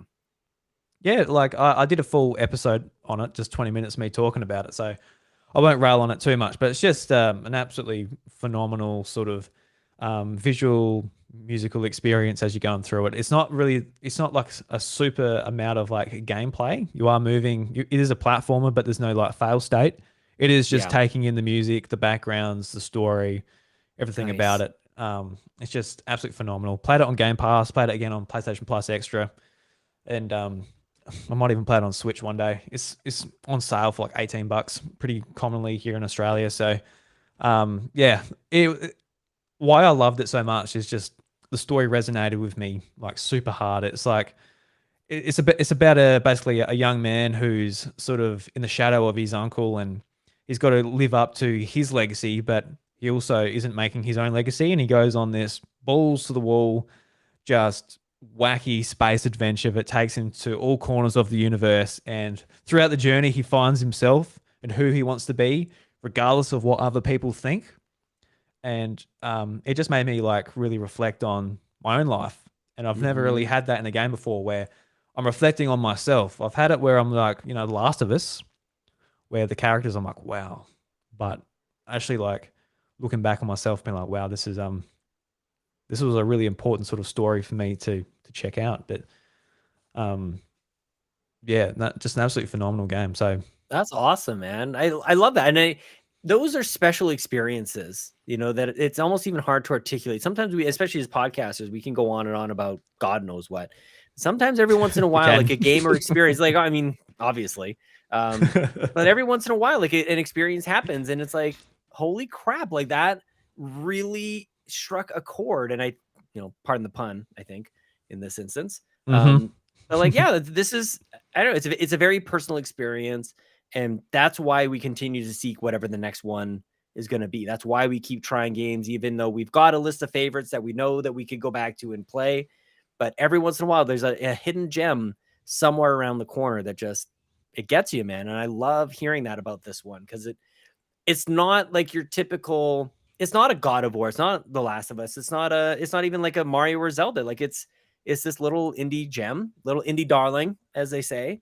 and it has to be discovered. So I think maybe that's also part of the joy and wonder that comes out of it, is like, this wasn't really like thrust into your face like a Mario game. It was, it was a cutesy little game that you discovered upon, and it really did that. So I do want to check it out. This is it's just a time thing, but I'm glad that you had a special time with it, man. I mean, this might hook you. Speaking of achievements, it's about 3 hours, and it's an easy 1,000 gamer score. That does, and I do feel like right now I'm in between games. Basically from now the I guess it's the 26th for you. Does Xenoblade come out on the 29th or the 30th in Australia? How does that work? 29th, yeah. Yeah, so we're a couple days. Like, I've got a couple days here in between, so I guess I actually could play that in between now and Xenoblade. Throw on a good pair of headphones and enjoy the music, enjoy the journey. Yeah, see how it goes for you. I know, like, some people who like want an actual like real game, like, oh, I Yeah. want to like really test out my ability in that. You'll find this boring, probably. Yeah, I'm finding I need that less and less these days, to be honest with you. Yeah. Like, I just played As Dusk Falls on Xbox, and it's basically a choose your own adventure book. You don't even move around. You kind of like just make decisions, and it's a butterfly effect kind of thing, kind of like Detroit Become Human or Heavy Rain or some of these other games. Yeah. And I'm fine with it. I played Life is Strange True Colors earlier this year. That's one of my favorite games that I played this year. Didn't come out this year, but definitely is up there. And yeah, I'm definitely finding I need less complex systems and paying attention. Like, I kind of just want to play games. I'm Absolutely coming to grips with what that means for me, is like my capacity as an aging man. But every now and then I'll play something that still tests my metal a little bit. But yeah, like just some arcadey type of experiences. Like, if there's a Sean Capri game out there like that, it's just these things that I could imagine myself putting quarters into the machine 20 years ago or something. So there's one random one that I haven't played recently, but I do play probably the most frequently, like as in like once per year kind of a thing. And this game is called Fury. I don't know if I've talked to you about Fury Oh before. yeah. This was on PlayStation Plus ages ago, wasn't it? Yes, it was. That's exactly how I got the That's how I game played it. originally. Yep. Yep. It's I think it's on Switch now. I'm pretty sure it's there as Yeah, well. it is. Yep. Boss rush game. It's made by the Game Bakers. It's just you as this mysterious sword-faring, I don't know, ninja prisoner, and he's just trying to escape to somewhere that you don't really know. And it's all these people trying to stop him. And it's just bosses. You're identifying patterns. It's very Twitch-based. And the reason I bring that up is because, as much as I love games that don't require any play or skill or anything, like, this is very, very skill-based, but it is excellent. Like, the boss design is Kojima-esque. It's flawless in its performance. If you understand the patterns and how everything works, like, you feel like a ninja. It is so good. I just adore Fury. That is my out of nowhere, you didn't ask, recommendation for a game that isn't remarkably new or anything, but I'll continue to sing the praises for Fury until they stop making it available. It's so good. Yeah, I was really shocked because it launched on PlayStation Plus. I'm like, oh, well, it's a new Yep. game. I'll give it a go. And I didn't get super deep into it. I probably played maybe the first 3 bosses or something. Oh, I love it, man. But yeah, it's just absolutely fantastic. It really surprised me because I really loved Titan Souls as well. I played it on PlayStation Vita, like early 2010s. And that was a cross-play game on PlayStation 4 and Vita. And it's very much the same thing. Like, you've got a sort of a map, but you go into like different caves or like different areas, and then like there's the boss. Then you beat it and it disappears when you move on to the next one. And it's got like a bit of like an overarching map, but it's nothing too big, and you're just going from boss to boss. And I actually quite like that type of gameplay where you're like, oh, I got a couple of minutes. Let's see if I can beat this boss. I've gone against it a couple of times, and we can see if we can take it down. Very similar to how you play Cuphead, where you just bang your head against the wall again and again and again and again. But eventually you will get it, even if you're not that good. If you know what's coming next, you'll be fine. It's just hard because you can't predict what's going to happen with the bosses. That's just it. And it is totally focused on bosses. There's no other distraction on the game design and no other distraction for you as a player. And yeah, if there's ever a frustration, it's like, I should have seen that one coming. Like, that was the tell. He did the thing. I knew he was going to attack me 3 times, not 2. Like, I got to learn when to jump in and everything. It's a special game. And it is one of those, I don't know. It launched into PS Plus. but for whatever reason, I don't know that it really like caught on like a Rocket League is kind of the famed example of a game that launched day and date into it and became like this sensational hit. Fury didn't do that, and that wasn't always like a guaranteed kind of thing. But that was, yeah, I'd love to see it continue to, come to Switch. It's on PC. It's on everything at this point, and everybody should play it. I love it. Yeah, maybe more recommendations like that, man. I'm trying to get my other Switch. Where's my, I got my Switch Lite around here somewhere. Here it is. I want to maybe this is where we just go on to the eShop here, Drew. Oh, the Nintendo Drive eShop checkouts. Yeah. Classic segment. Just kind of what's going on over here. That might be a good little segue into what's happening this week on Nintendo eShop. Look, I've been playing Switch so much I've ran out of the battery. Well, on the Switch Lite, I don't play the Switch Lite all that much. This is just kind of around at this point. Jump on the OLED a bit. On the OLED. Yep. It's so hard to play on not the OLED now. Like the screen is just so much better. It's not even funny. This time last year, I was complaining like, why are we getting an OLED? The only upgrade is on the screen. I don't even play it handheld. And then I ended up buying one. So shows what I know. Oh, well, you know well because you made a good purchase, my friend. I traded in my day one Switch. That was really the rationale behind it. I didn't want to hold on to that thing too long for it to die. I would start that thing up and the fans would go like, okay, we have to get rid of this thing. I actually regret trading in my original Switch, mainly because it would be fun to hack. Fair enough. I actually kind of regret that. And not to do any cheeky piracy, but there's some like you can open that thing right up and make it your own little dream machine. It's it's a fun time. I'd be lying if I hadn't at least thought of, like, we have, as I mentioned, so many 3DSs around the house. Like I could definitely take one of those and, maybe mod it. I don't know how to do it, but thinking about it. Or the Wii U even too. The 3DS is a really fun one to hack. I haven't bothered with the Wii U because I don't know, don't really want to. But the 3DS, you can load you can load that thing up with just so much good stuff. I've got Earthbound. I've got Mother 3 on there, translated. Got like the Game Boy Advance games that never came to the service. Yeah, that's good to have. Like that's Why haven't I done this yet? Yeah, because Nintendo doesn't care about their legacy eShops. Fair enough. Yeah. Just hack it. Hack them. Just put it on there anyway. I have most of the games anyways. Dreams can never die. I've got Hey Pikmin. I actually don't have Hey Pikmin. I never picked that one up. I'm missing a few late releases. I would have liked to pick it up. Yeah. Probably playing Ever Oasis, some of the last games that came out on that system. I never did get what was it, Mario Sports or Nintendo Sports, whatever the one where Mario was riding horseback. Absolutely, I never got that one. No, good boy. that was the correct decision.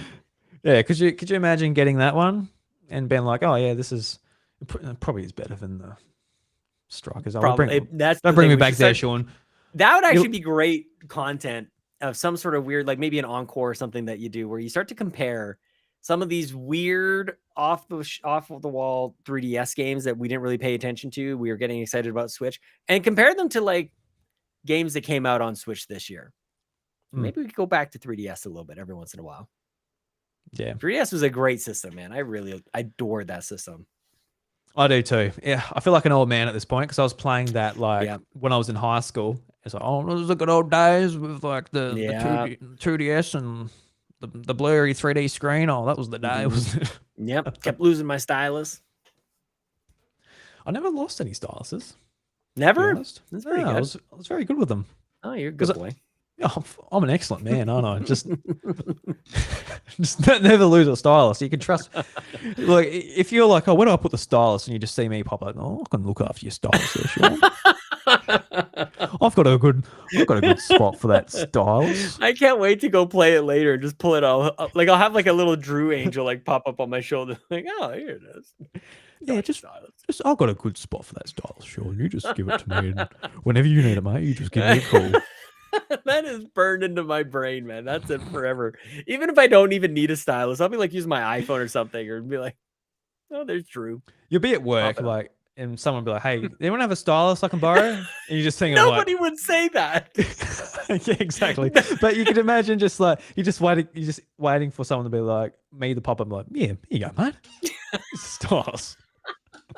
Do you want a 3DS one that extends, or do you want a little small one that came with the original DS? I've got a bit of a This one variety here. expands, Yeah, the kind black of like a market wand for 3DS. your whiteboard. Yeah, it's like a little Harry Potter one, but for your Yeah. Nintendo DS. Yeah, very exciting. Yeah. Well, let's move into the Red Coin releases this week, Sean, and talk about a All few right. more games that came out this week. All right. All right, so Sean, the first game that we'll talk about here is Live Alive, which we've talked a little bit on the show before, but it's come out for $70 on the Australian eShop, so it's $10 cheaper than Mario steal. Strikers. So for goodness sakes, get this instead. Yeah. Don't turn to the dark side like Drew did. I don't know. I feel like on this episode you're a little bit like Darth Sidious in some way, and I'm Anakin Skywalker, and I come to the dark side, just trying to draw the salt out of me, but it's working. So I will be your servant until I feel like I need to come back back next week. We need to actually play some new games, enjoy them, and come back for like the flip side of this coin episode. Well, you're more than welcome, my friend, if you would like to do that. All right. Sounds so great. The blurb here is Live Alive. Live Alive, originally only released for the Super Famicom in Japan, is being revived on Nintendo Switch. Experience this legendary RPG for the first time in the West, brought alive in the same HD 2D visual style as Octopath Traveler and Triangle Strategy. Meet 7 heroes, each with their own unique abilities and lives to live across different time periods. Experience their stories in any order you choose, uncovering shocking developments along the way. So very much looking forward to getting into this one, but I want to finish Fire Emblem Warriors first, because that's a game, Sean, that has that many bloody tutorials and mechanics just unlocking as you go. Like, you think you have the battle system figured out? Well, there's a bunch of facilities and you can upgrade them in your camp. You think you got that figured out? There's like a relationship whole thing to work out. All right, calm down. I just want to. I need a Sherpa with that. Like, I need like a life coach when I play that. Like, hey, Drew, I need to call you up when I play. Go like, what do I do with this? And I'll be like, just press X, press Y, enjoy the game. Just I'll try. Hit the thousands of enemies. There was one mission where it's like defeat 300 enemies, and I defeated 1,000. I'm like, oh my god, there's so many people on this map. It's very appealing to me, like the style of game, but they're more complicated than I ever imagined, as it turns out. Next up is Koromon, which is awesome if you're into Pokemon. Basically, guys, Koromon is what you would want a Pokemon game to be. It's like it's been made by hardcore Pokemon fans. It's got a bunch of features that you'd wish you'd want in an actual Pokemon game. It's got like difficulty settings, built-in Nuzlocke modes, different forms for like different variations of stats. It's just got so much in there, and it's a really nice looking pixel art art style as well, sort of harkening back to the Game Boy Advance and DS days. Really cool, $30. It's a nice cheap pickup. I've been playing it on PC actually. It came out in March on PC and it got delayed because of some networking issues on Switch, because it does have cross-play and cross-save between Steam and Switch, which is awesome as well. So I might pick it up on Switch if I can just jump around devices like that. But really recommend this. I'll be talking about this the more I play it. But the actual description on the eShop is: tame Koromon and explore a vast world filled with thrilling turn-based strategies, brain-twisting puzzles, and a mysterious threat to the world awakening defeat. Nobody said being a battle researcher was easy.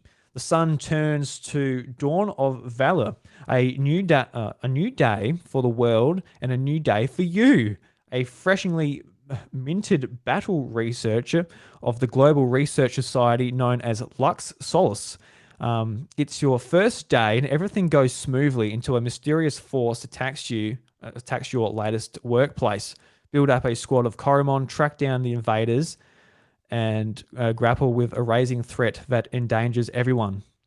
So yeah, definitely recommend this one, guys. I think if you're into Pokemon, you want to have a bit more of a classic experience, and a lot of these features that are put into Pokemon ROM hacks that are like the Nuzlocks, where if your Pokemon dies, it's gone for good. You can only catch the first monster on each route.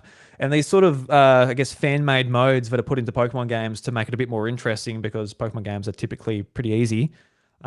Check this one out. It's made by hardcore Pokemon fans by the sounds of it. It So, looks awesome, by the way. You did a yeah. wonderful job describing this. I've never heard of it, so I was just kind of looking up some trailers and whatnot. I've got it wish listed on Steam, and I'm gonna put it on my Switch. I will say too, one thing that I want to highlight here, and I don't know anybody else who's doing this. You do the missions and rewards on Switch, Drew? Are you doing those these days? You Yeah, a little bit. and I've got so much built up where I don't actually have to think about it too much.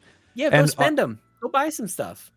Yeah. My profile picture right now is dubious food from Breath of the Wild. That's my it's all the blurry food. It's wonderful. I highly recommend people. Is my favorite Animal Crossing villager. It's Filbert, the nice little blue squirrel. Oh yeah. And he had this the Animal Crossing characters, they were coming out month by month. And his birthday was June. I looked it up on Google at the start of the year. I'm like, come June, I'm having Filbert as my avatar. It's going to be a great time. And that time comes, Sean. And it's been fantastic ever since. But then Strikers came out. I am waiting for Al. I'm pretty sure his name is Al. This is a gorilla. Nobody knows who Al is. When's Al's birthday? It's in October, so a couple months still. Okay. This is one of my favorite clips of Bobby Paul's, who adored Animal Crossing. Him and I did not agree on this back in the day. He was village hunting at one point, so he's doing this thing. There's this wonderful clip of him going around his island. Who is that? And he leaps across with this leap pole thing, and Al is there, and he's just this really odd looking gorilla. And Bobby has this reaction to him, just like saying that he's ugly and he has terrible eyebrows, and for all these reasons, he hated Al. But he had such a wonderful reaction to it that I want this picture so bad. I've got such a weird, loving relationship for this gorilla who really doesn't have a home. I don't think Al is anybody's favorite villager. No, but he'll be my favorite villager. Yeah, I remember Bobby. I forgot the name of the villager he was searching for, but he had like a tremendously just excited reaction to finding them on one of the islands and bringing them back into his village. Can't remember what the villager was. It was one of like the new ones, like a smug looking kind of. Yeah, I can't remember him, but I think there was one. There was a Raymond was one of his favorites, but also Bill. But I don't think that's the one that you're describing. It might have been Raymond. Yeah, Raymond's a cat. Yeah. Yeah, it might have been Raymond because he just lost his shit, and it's funny because like I wasn't that hardcore into Animal Crossing where I'm going to be doing that to find a particular villager. Me neither. But I can relate it back to Pokemon where people are doing the exact same thing to get shiny forms of Pokemon. Where like I've been in that position. Oh look, I got a bloody bit different color Pikachu. Fantastic. So I can relate it back to that, and just like I found this cat on this island. So excited, but I know. Wow. Yeah, look him up. He's a funny looking dude. I like him a lot. And next up, we got Redout. Redout 2, you get it for $45. And Redout 2 is a tribute to classic arcade racing games and the sequel to the critically acclaimed Redout. There you go. Oh, nice. We're racing through a dystopian wasteland of a semi-abandoned Earth. Is one of the galaxy's most popular sports. Reach impossible speeds in exhilarating futuristic races across an intensive single-player campaign and competitive multiplayer. Dive deep control systems, robust hover ship customization, and a killer soundtrack make Redout 2 the premier anti-gravity racer. So if you're into your F-Zero and you want to see it come back, get this because it really looks like F-Zero. We've had a couple of those games on Switch and even Wii U. I'm trying to look for it because I do like F-Zero quite a lot. So basically what you just said instructed me to go get this game. I'll link you in our little chat here if you can see. Okay. There's your link. Okay. Yep. So published by Saber Interactive Incorporated as well. Redout 2 Deluxe Edition, $52. 38 for the 67 here. Oh my goodness. Currency. Deluxe Edition. Yep. Is there a demo? No. I will wish list this for now, Drew. It is a wish list. It's a wish list thing for me Koromon is, I might pick it up if I want to play it on Switch also, and Live Alive is downloaded, ready to go. So I Look think at a you. good sort of sample of games this week. Obviously, a bunch of crap and some other good stuff has also come out this week. But because It's here on Steam too. we're Sorry. talking. You go. Was it last week? Bryce brought up like there was some hentai dating game or something. No, it's like a puzzle game where you put together pictures of like hentai anime characters. It's like, all right, how did that get on Switch? Sadly, I have no idea what you're talking about, whether you believe me or not. I don't know the game. Yeah, well, it looked pretty poorly made. It looked like but it's hentai. just, Yeah. yeah. I mean, the sad thing about it was only MA. It was only like 15 plus rated. It didn't even go the full bore. If you it was even false advertising in the name. Like if you buy that, you want to be seeing some drawn nipple. Sure. Description. Like you're just putting together a picture. It's like, oh look, it's a person in there, a t-shirt and some panties. It's like, oh come on, it's a weird experience when a video game gives you blue balls like that, Drew. It's just it's just massive blue balls, just aching.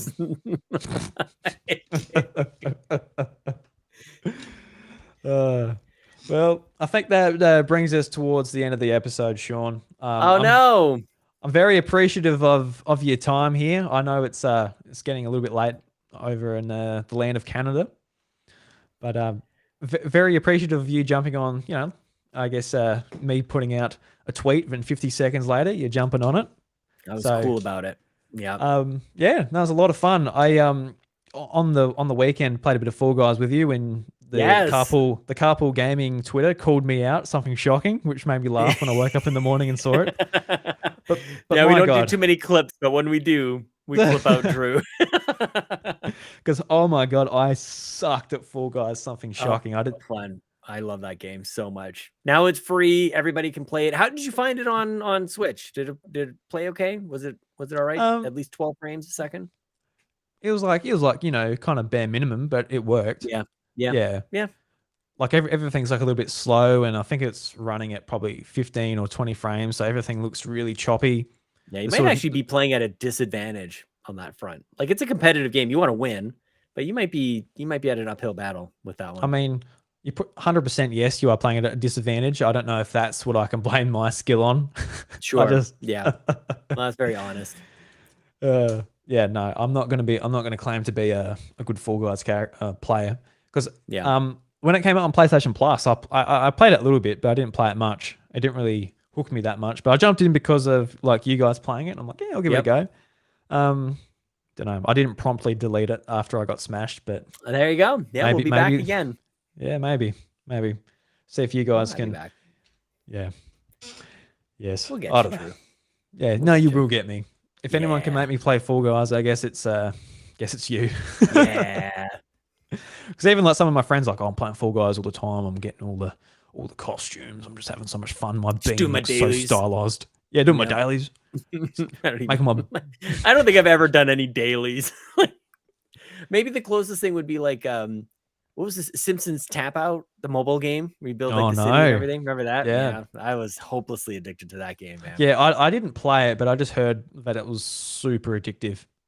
It was so dumb. Now that I say it. Yeah, are you still on the Pokemon Go train? We haven't played it as much as we were, but we did fire it up over the weekend. So, but the kiddos they've got other interests, man. It's these moments are fleeting. This is the other unsolicited parental advice, because they were all in on it, and now we catch a couple and they kind of move on. And I ask them what is their favorite Pokemon, and they don't remember. And it's like, it's Wobbuffet, Ellie. Like, what are you talking about? Like,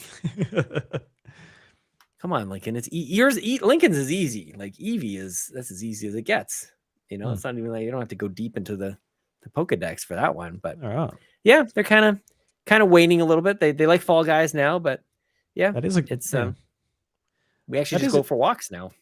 Oh no, exercise! We don't even pull out the phone anymore. Oh no, they just want to get out and see the world. I know. Damn, I know, it's crazy. Yeah.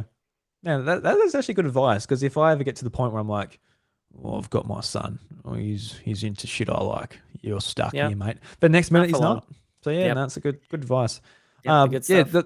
there's Go ahead. great advice on Where the Gamercast this week as well. Oh, thanks. Yeah. Yeah. We had Yeah. two amazing dads, and then also me.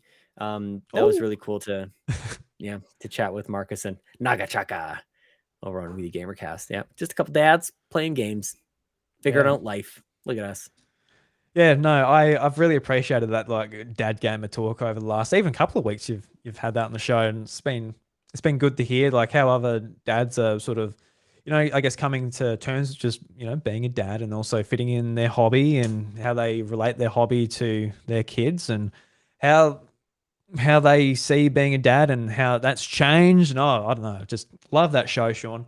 Oh, thanks, Absolutely, man. absolutely love the show. And everybody go and check out Carpool Gaming on Patreon. Just go straight there, give them some money. It's all good. No, check them out on all the free feeds, all that. And if you like it, go and check out their Patreon. Personally, I'm a big fan of everything they do. I'm happy to jump on their Patreon and give them some money. And for me, my weekends are made personally by Sacred Symbols and We the Gamercast. They're the two podcasts that launch on the weekend on my feed, and I have an absolute ball with both of those shows. And I love We the Gamercast, just having someone different each week. Having you got that little bit at the start. Just how's Sean going? Oh, he's bloody sick this week. That's no Yep. good. Sounding terrible.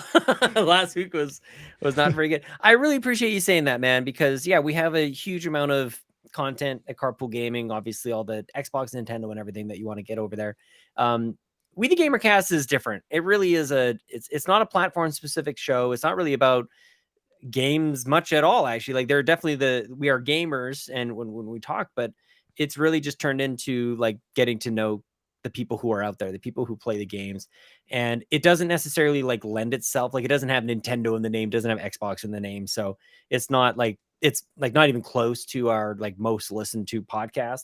But the people who do listen to it tend to enjoy it. But it's not very discoverable. So the audience around it is small, but mighty. And I really do appreciate you spotlighting it because I'm very proud of it. It's, we've got a couple hundred conversations with some of the greatest people on the planet, just of all walks of life, and just really happy and proud that people even want to be part of the show and that people listen is really interesting because it's not a format you see in most video game podcasts. So it's pretty different by design, and it's kind of nice to reflect on every once in a while. So thanks, man. I appreciate that.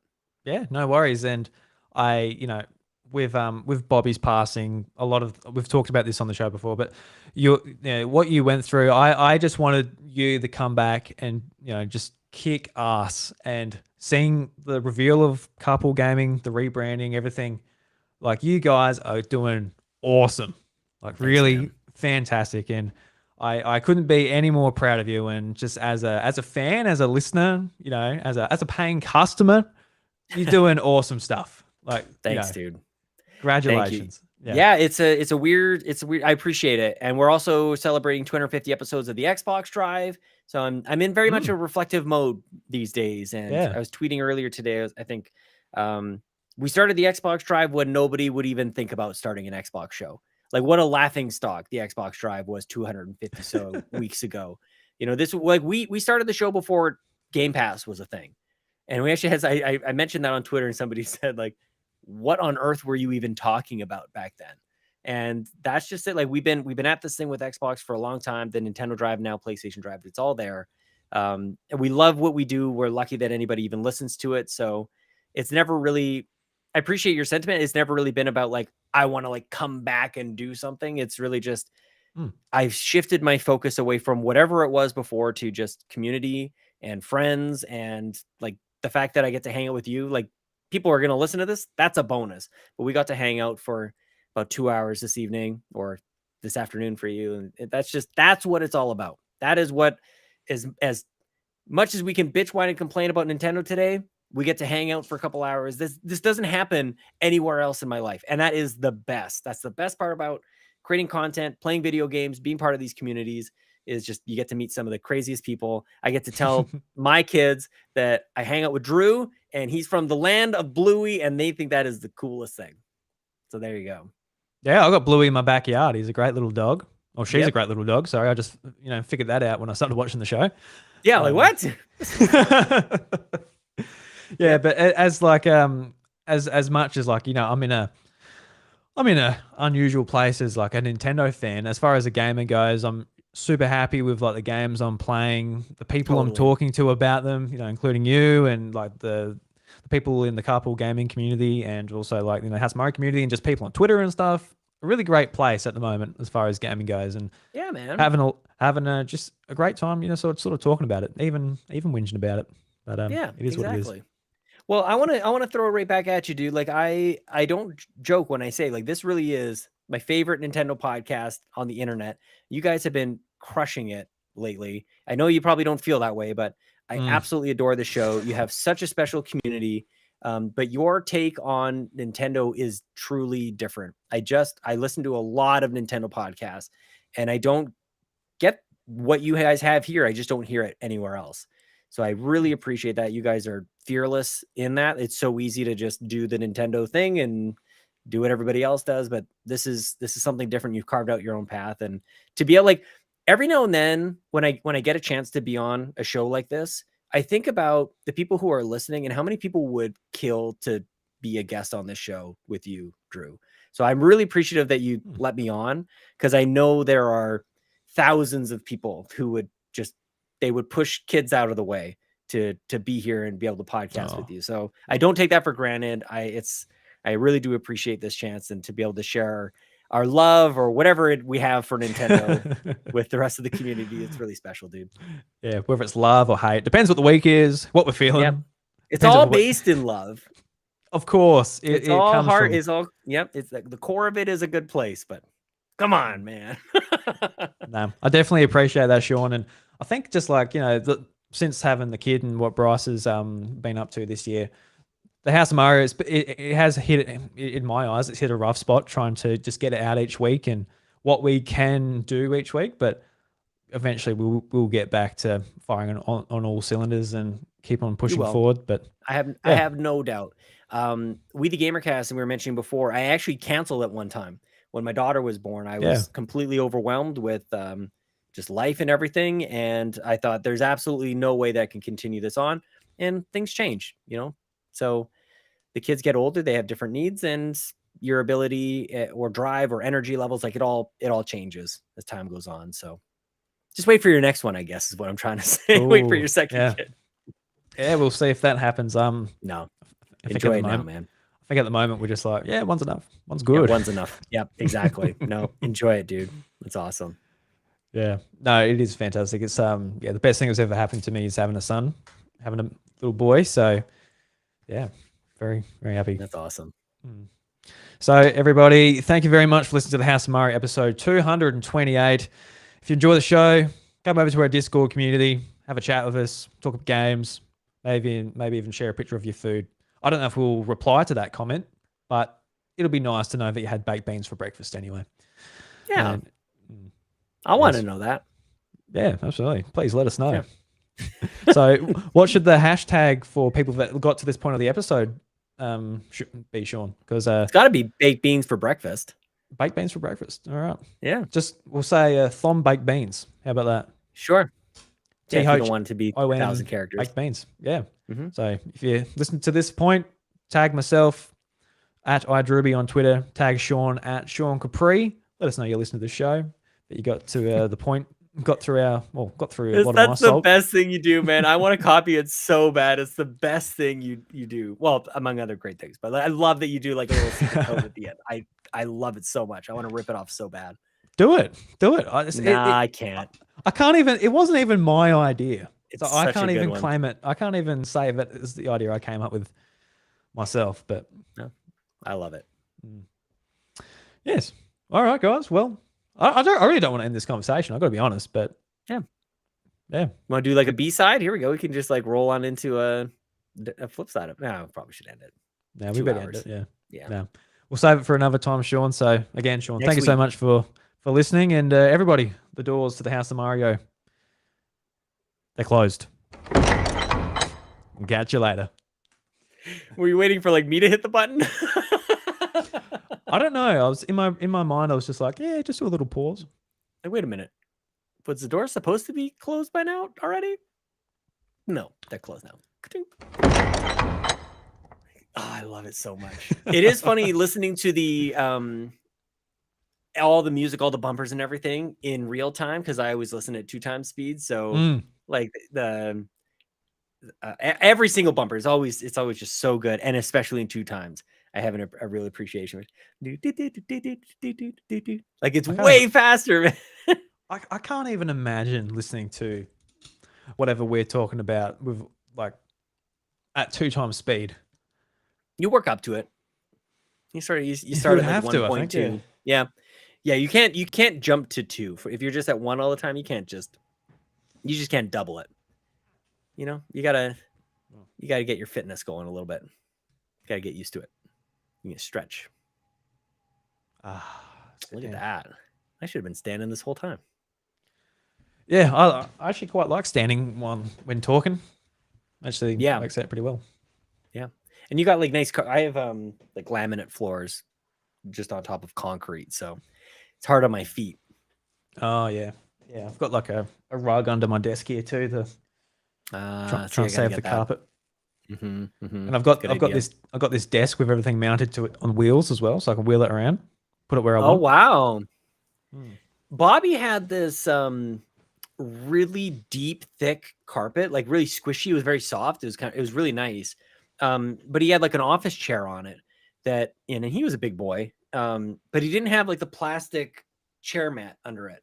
So his chair would just sink into the carpet, and he would kind of move around it, but he would really have to like really get after it to move on it. Yeah, okay. And one day he brought his chair into his office, and there's a security camera footage of this. He stepped away from his desk for a minute, and somebody else went to go sit at his chair to go do a quick thing. And as they went to get out of it, the chair fell apart from underneath the guy. So he just like completely falls over, destroys Bobby's chair. And Bobby was going through chairs like nobody's business, and he couldn't figure out why. And I go over to his house. It was either before or after Extra Life. And I'm like, well, no wonder you're going through chairs. Like, it can't get through the carpet. Like, you need these chairs with the wheels. They're meant to roll on a flat surface of some sort, and you're destroying this thing just by having it on the carpet. I'm like, Bobby, come on, man. Did he fix it? Did he take your advice? I don't think so. No, Sean. No, I'm not getting that bad. He rarely took my advice. Like, let's be honest. He was too busy making podcasts. That snippet you included at the end of the last With the Gamer Cast, like it was a nice 5-minute one. Yeah, that was like I really liked that, like being like a nice 5-minute one, because it was like it takes you back, just like, oh yeah. And a whole video that it's funny because Josh Stapleton has done a wonderful job, and he has he actually like gives timestamps. He's like, this is the video you want to go to, and here you go from like minute 7 to minute 9 or whatever. Oh yeah. And usually he's and he did that with this one as well. And it was whatever he had intended on it being like a 2-minute clip. And I basically just like ended up watching the whole clip just by accident. I'm like, this is great. We'll just give the whole thing. So I actually might even look to just Nintendo Talks that he did. Like, he had so many different, whether they're podcasts or video series or whatever it was, like his, I can't remember what the heck he called it. He did news every day. Like at a time when I remember struggling with the Xbox Drive at the start to like, what are we going to talk about in a week of Xbox Land? Bobby was doing Nintendo news every day. Like, imagine like whatever that would take. The fact that there was enough news, enough stuff to talk about every single day. He had a video out. He was just, and I feel like videos are way harder than podcasts. Like, I always give that to him. Like, yeah, they are. Podcasts at this point are, they're hard in a different way. But if you're already got that muscle memory going, like, you can pull up some show notes and you can kind of put it together. But videos, I don't know. I guess it's just the editing and the uploading afterwards that takes forever. Yeah, a bit more time intensive, just as far as like the after work goes. Yeah. Yeah. And uploading it to YouTube that tells you that you got 7 views on it. It's like, screw that. No thanks. I'll put it to podcast world where I don't see anything. I don't really know. I feel like as far as like doing the podcast, I feel like you can just sort of do what you want on it. You don't have to cater Totally. to an algorithm, which I appreciate. If someone subscribes, you know they're going to get it, unless they're subscribed to too many things and they might not see it, but usually they will see it. Yeah. Yeah, it's in a catcher of some sort. Like not, yeah. It's not like YouTube has like a, okay, since the last time you logged into YouTube, like here's all your subscriptions, videos. Like you kind of have to, it doesn't work like that. And I think by design, I think they want you mostly just to actually not subscribe. Like they almost don't even care. They just want you to discover based on everything else that you've watched. Yeah, I don't think they do care anymore, but especially I don't think if it's like as big a deal. Yeah, especially little old Drewy wants to start a YouTube channel. It's like I don't think they'll care too much. Oh, please put some views by the way. My podcast. Could start Xenoblade. Oh, we forgot about Mario Rabbids is coming out too. We got that there Xenoblade somewhere. Look at that right there. Triangle strategy. Come on, there it is. There it is. It's still up on the home menu. It's like, hey, it wasn't played too long ago or downloaded too long ago. At least on this device that I rarely play. This is what's up on mine. Oh yeah, there it is. Fall Guys. Got Fall Guys. Got a game called Right, which was a code from. It's a local game. It's been on Steam for a while, I think. Someone reached out and said, "Would you like a code? Check out." And it's local, so I'd like to code. Check out some local game dev stuff. I think I haven't officially done it, but like I'm for the most part, like I haven't asked for any codes in quite a while. Like I don't even want to have the obligation to review it. So yeah, I'll leave that to like Court is really hot on it right now, so Court can do reviews. And I shouldn't say, like I just did As Dusk Falls, but that was like a 5-hour, 6-hour experience. Like it wasn't too intensive, but even a 20-hour thing, like I just can't guarantee that I'm gonna have it out in any with any urgency. Like 20 hours is like kind of like a month for me. Yeah, I mean, as far as what I'm doing, like the only codes I get are from Nintendo Australia. That's awesome, though. That's the one I would take. That is amazing. Yeah, no, I'm very happy about it, and it's not easy to get there. I don't know how the hell I did. That's awesome. But they like sometimes a lot of people that they don't even reply to, and for some reason they replied to me, and I get games usually on release. Some big games I don't get. Like I didn't get, what was it? Didn't get like Smash Brothers or whatever. Did you get Xenoblade? Well, I usually get them on day of release, so we might get it. Hopefully we do. I'll give it to Bryce. He can do that. But sort of like I don't think they don't seem to be too strict. Like I did the Strikers, we did the Strikers review discussion like about a month afterwards. Yeah. And the Fire Emblem one will probably be like the same thing. So like if they give it to you on release, I don't know if they're going to be like, we expect it within the next 2. Like it's not going to be as you're not there for embargo, so yeah cover it as you will. Because I don't know how I don't know if we talked about this, but like, you know how like say you subscribe to Kind of Funny and they got like a review 3 days before the game comes out, like, oh, then the spoiler cast comes out on the day of release. Oh, I'm already behind. Like it just adds to the anxiety of like getting behind on games. So no, I try not to do that. Yeah, we both listen to Colin, and it's like I like his approach actually a lot. And I actually think in this weird backwards world where it seems like the thing to be chasing is a review on the day of release with full spoiler, like all your coverage, like at that time, it's like it doesn't align with an audience like almost at all.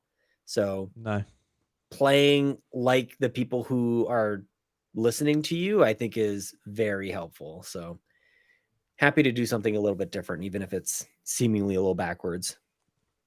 But yeah, it just, it makes me wonder though, is like, do people want that? Would we become more popular because we've got that content out? Not that I can do I don't anyway, know. but and I don't even know. I guess the one some of the things that I've talked about this quite a bit over the last like year and a half or so, and maybe where I'm coming to realize is that there's not one in like absolute answer one way or another. No. Like Yeah. in some cases, sure, maybe you have a review day one and as it's ready and all those things, and great. But in other cases, you don't, and it doesn't mean that you're a total failure. And it's just it is what it is. And especially as like indie podcasters, like what else can you really do? Maybe that's as good as we can really hope for. But we get really caught up in some of these things and maybe forget where we started. Like, Definitely. Yeah. I don't know. Like, I wish I could remember what the first code was, but I do. Like, I remember some of the first codes. I remember getting Forza Motorsport 5, I think it was, or maybe no, it was 6. 5 was very early in Xbox.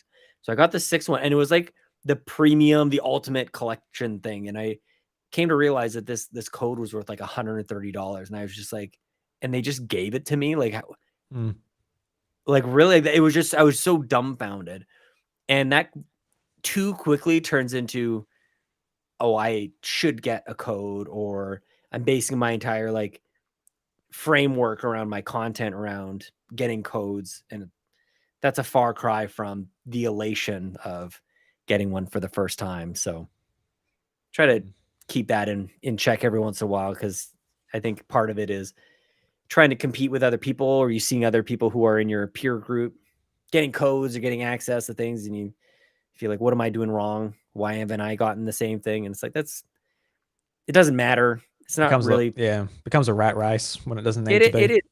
Yeah, and maybe one day you do get those things, and are you happy at that point? I don't know. Some people might be, but I don't know. Yeah, I found that it wasn't. because it was Pokemon Legends Arceus. I'm like, I don't even want the burden of getting a code. I would much rather just spend $80 and have Play it fun. as you're gonna play it. Yeah. I came to realize the money was actually not the issue. It was time. And 100%. Yeah. And if I actually use my budget to guide the games that I'm going to buy and play, that was enough.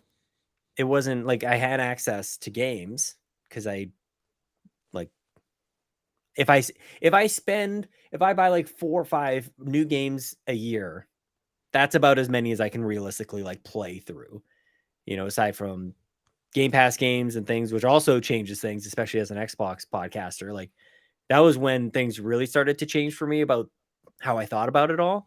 Was like, well, I don't want a code with the obligation to like put the stuff out and owe something back to whoever gave me that code. Like, I'll just play it on Game Pass, like on day and date. Like, it changed so much. So with that is interesting, because like as an Xbox podcast, you sort of think to yourself, like, do people need like a massive sort of in-depth discussion about the game straight away? Because people can just not worry about it and download it anyways to some extent. Pretty much. Yeah. I don't know. I just think the more I look in Discords, it's remarkable. Just like, there are your hardcore people. There's no doubt. There's definitely the hardcore people who will buy whatever is out. They'll get it day one, and that'll be them. But there's so many people out there who are so far from that they'll play Red Dead Redemption 2 today, even though it came out however many years ago, because it was on sale. Like, it just popped up at one of these flash sale kind of things. That's me. Actually. And thanks to Marcus, like, it's top of mind because of Marcus. Like, between that and Nier, I'm like, dude, you guys got me at this. I am going to be flipping a coin, I think, and maybe starting one of those 2 games. And the funny thing is, this is how ridiculous I am, because I've already said no to Red Dead before. I want to buy it on PC, because now I've got this ridiculous setup. So kind of I've done the same thing, because I got a wide monitor as well. So yeah, on amazing. Yours, it look insane. Just absolutely insane. This is awesome. Dude, this is awesome. Work especially, like, it's funny because everybody's like, are you PC gaming a lot now? I'm like, maybe, but like, honestly, because it's the same screen I use for work, and work is so much better now, just with this one thing. Everything's nice and clean. My desk is clean, aside from drink containers, but Anyway, Yeah. Do you reckon you'll play a bit less on Xbox, do a bit more Game Pass on PC, or still? yeah, I'm Still. loaded up. Like my hard drives are totally full. Like Mm. there's absolutely no space. So yeah, might even get a Call of Duty game. It looks like it's on sale here too. So who 'Cause, knows? I did the PC thing. I got a PC earlier this year, and I'm still sort of drawn back to playing games on PlayStation. I don't know why, but Yeah, it's just where I like to play them. Because like with Red Dead Redemption, I started up and it's like, oh, have you got a Rockstar Games account? I'm like, no. So I make one of them. Everything wants an yeah, account. Everything's all over the place, and I don't know. It's just, I don't know. I yeah, still got to get used to it or something. But it's just, it doesn't feel like home. yeah. Yeah. No, my most comfortable spot to play is out there next to the Xbox and really where the Switch is, and it's different from just being here. I'm here all day long, so just Yeah, that's another going thing. somewhere else. Yeah, that was the big, especially early in the pandemic. I really freaked out about it, especially because that was some stressful times as well. Like nobody was in a good mood back in March of 2020, April 2020. It was like not the best, and I was stuck in this room, and I was struggling from going from directly from work to upstairs with 2 screaming kids, and it's like, well, this all is terrible. This is not very much fun. So I've really focused on making this space like super fun and taking a lot of the sting out of being in it here for so long. So the monitor is probably an outrageous investment, but I don't know. I don't drive anywhere, like we sold our car actually. Like we only have one car between Chelsea and I because we don't need to. Mm. So financially, it's a totally different situation than I ever imagined. Although now gas is so expensive, it's almost like having a second car. So who knows if it actually balances out. Yeah, it's nuts, isn't it? Pretty crazy. Yeah. So I just want a little scooter to get along in. I reckon that would be so much fun. Having a little scooter. I see some people get around town on them, and I'm like, that'd be great. Yeah. But then you got to like tie it up when you go into a shop, and someone's going to steal it, and I don't know. Oh yeah. Well, and here too, it's so weird. Like Canada's so weird. Like because it really is cold so often, like the snow is so prevalent.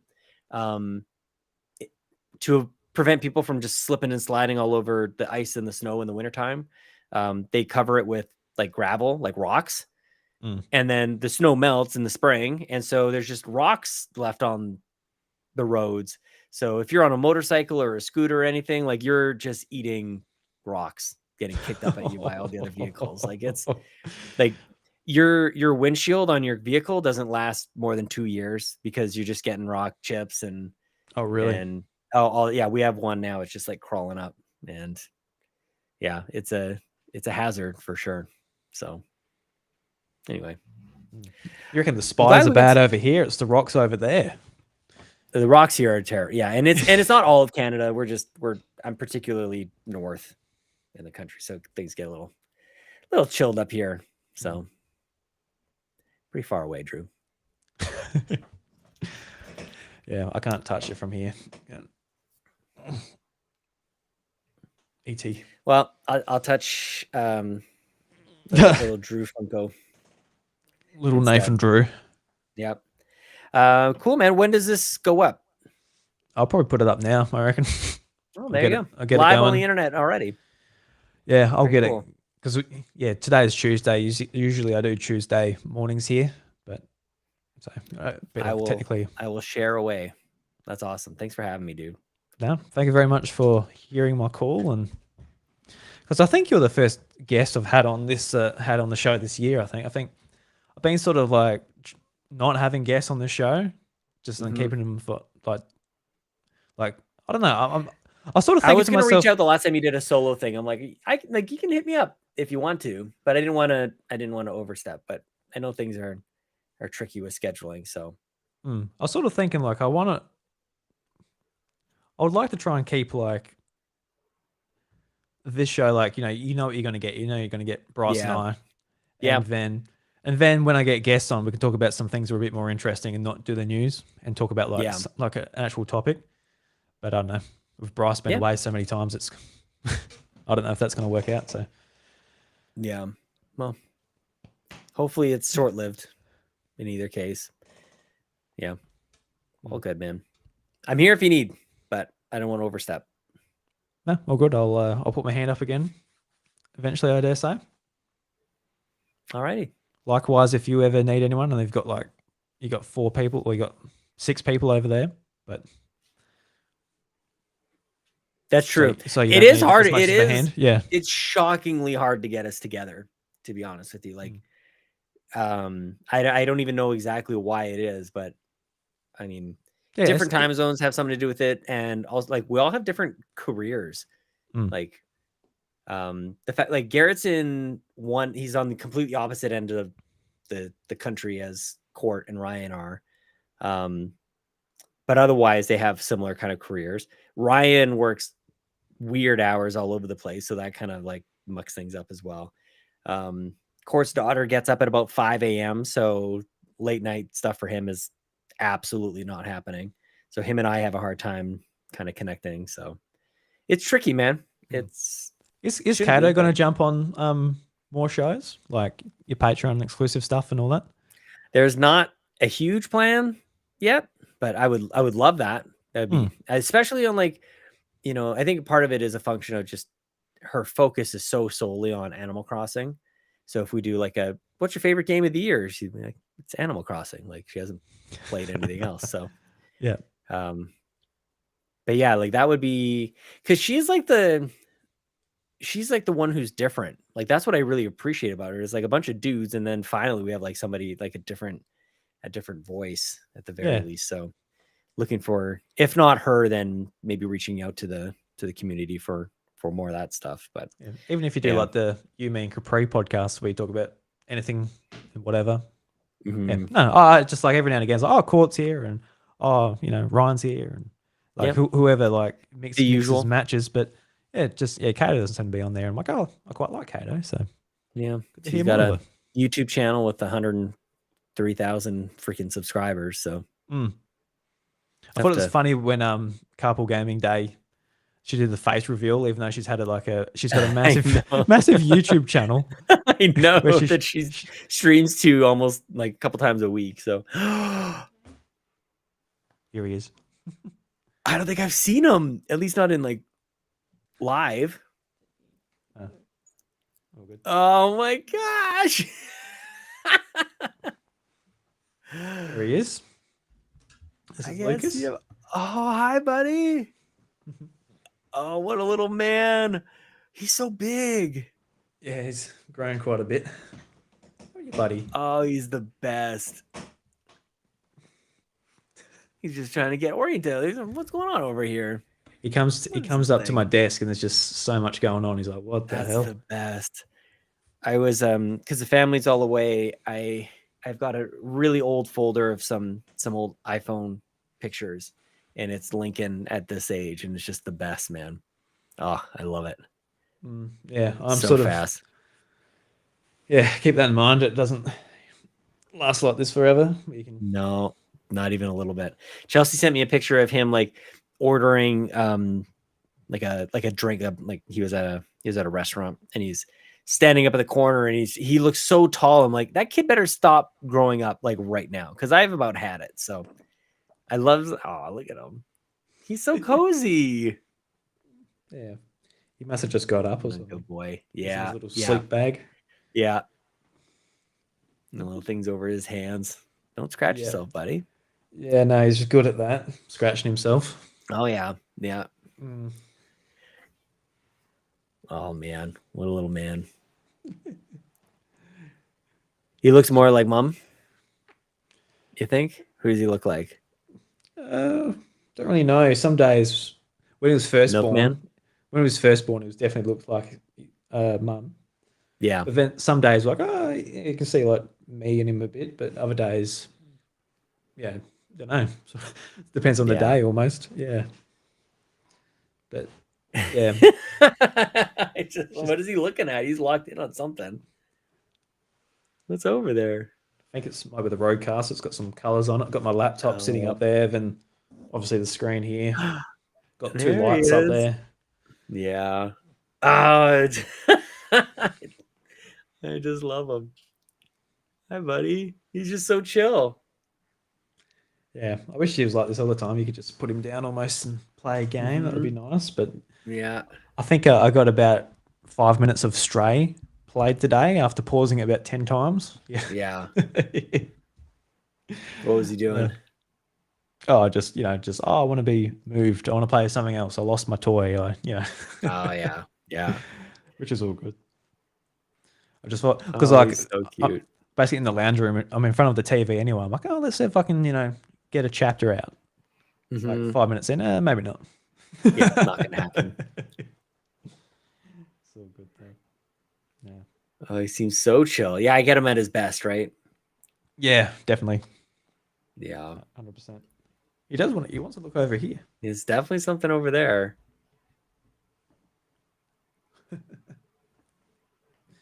So you got much on for the rest of the night, or are you going to bed? Clean up and make sure that my mother-in-law's dog hasn't destroyed something upstairs. But yeah, probably quick shower, clean things up, make sure this desk is all ready to go for tomorrow. And the dum dum in me wants to like play something, but I'll probably should just get some. 4 o'clock, Sean will regret it. I was really because I was sick last week, and so I didn't get up early last week at all. So my sleep schedule has been all over the place. And so yesterday, I'm like, I'm getting up Monday. I'm starting this week properly, even if it's not like the craziest workout. I'm just gonna go do it. And 4:30 rolled around this morning, and I actually had talked myself out of it. I'm like, I don't want to go. And it was 45 minutes after that. I'm like, what else am I gonna do? I'm awake. I'll just do this. And what I really wanted to do out of it was if I got up early, got a good workout in and did it all and didn't sleep afterwards, which is why I was really excited to do this. I can start to establish, get my sleep schedule back in place. So yeah, these are the old man things I got to worry about now. Yeah, 4 o'clock sounds dreadful. I think real early would be like 5 o'clock, getting up. But alarm goes off at about 4:15. Okay, yeah. So. Yeah. Well, you're doing it for a good cause, obviously. Yeah. I'm working at it. Yeah, helps you out, obviously, with your your mental health will be good for that. Honestly, that's probably the biggest thing because I haven't got my diet figured out at all. But mental health wise, it's like, I don't know. You played football, soccer. I was meant to move, and when I'm not, it ruins me, man. So when Lincoln was born, I quit playing because a bunch of guys got really bad injuries at that time. So I was like, well, I don't want to be doing that. Yep. So what age did you stop playing soccer at? You reckon? Lincoln was only a couple months old. So I'm 37 now. So I'd have been about 32 when I stopped playing. So I got about 4 years left in me. No, and a lot of guys kept playing. A lot of guys were playing older at that point. That was just for me. We've got a 60-year-old on our team. Yeah, that's amazing. And he's still going well too. Yeah, that's amazing. He's a unit. He's just been playing his whole life, and he's like, when I stop for good. So I got to keep going. What level do you play at? I don't know what the divisions are or whatever, but are you? Yeah, it's A and B. It's A and B grade. I usually play A grade, but our team is pretty abysmal. So it's not hard to get to A grade. It's actually hard not to get to A grade, probably. Oh, I doubt that. I think you're probably being modest, but the reason that I ask is I think as the skill level goes down, so does the fitness level, and people just don't play with much integrity in the game. And as we were playing on and on, we just kept losing and dropping down in level. So we were playing against guys guys who just weren't very good and thought we were playing for the World Cup. So that combination is no good. Like out of shape guys, people who aren't very good, not in really good control of their bodies, and not great fitness levels. Just meant every challenge was like a step late, and just rolled ankles and late tackles and stuff like that. I'm not playing this year, but I was going to, and I went and watched the game, and it was just they lost like 10-0. They barely got any passes together. I'm like, I've got such little free time, Yeah. I do not want to be rocking up and just getting flogged because I'm used to being beaten in soccer because Yeah. we're in a small town next to a larger town and all the good players play over there. So Yeah. I'm used to it, but getting beaten that much and I'm like, I can't do it this year. Maybe next year. Yeah. Like this is purely just for the fitness and I guess a bit of the That's the thing social I miss side. the most by far. It was always my weekly check-in to see like how's my training going? And if I was dying at the end of a soccer game, I'm like, well, I probably didn't train very good this week. That was Mm. always I always had like a weekly check-in every Tuesday night it was. And now I don't have that. So now I can go like months on end and not realize like, wow, I haven't made any progress at all. So I'm going to try to get some of that back. I'm now old enough to play in the old man soccer league though. After 35, there's No. a different Yeah. league for the old guys. Right. Excuse me. Voice is going down. Oh, little man loves his rocking chair though. Mm. It does for now. Hello, buddy. Yeah. Gotta pretend you're well behaved all the time, don't you? Yeah. Now this is all I've seen, so this is all I know. I won't believe anything else you tell me about him. He's sleeping pretty well though. Not too bad. That's good, man. Been up a few times overnight. Got up at 7, but Yeah. pretty well. Yeah. Nice. Hopefully Cool, man. Well, I'm gonna hit the hay myself. I'm losing my throat here a little bit. I'm just Yep. gonna coughing all over you. But So easy, man. Yep. It was good to hang out, man. Thanks for having me on, dude. That no worries, and hopefully I'll talk to you relatively soon. I think we will. Last time. Yeah. Yeah. I've got Thursday and Friday off work, so I'm gonna be on the internet playing video games. So hopefully cool. see you on later on this week. See where I'm at and where he's at, and I'll jump on and get flogged at Fall Guys, I guess. Sounds good. All right. All right. Bye, guys. See you, Sean. See you, buddy.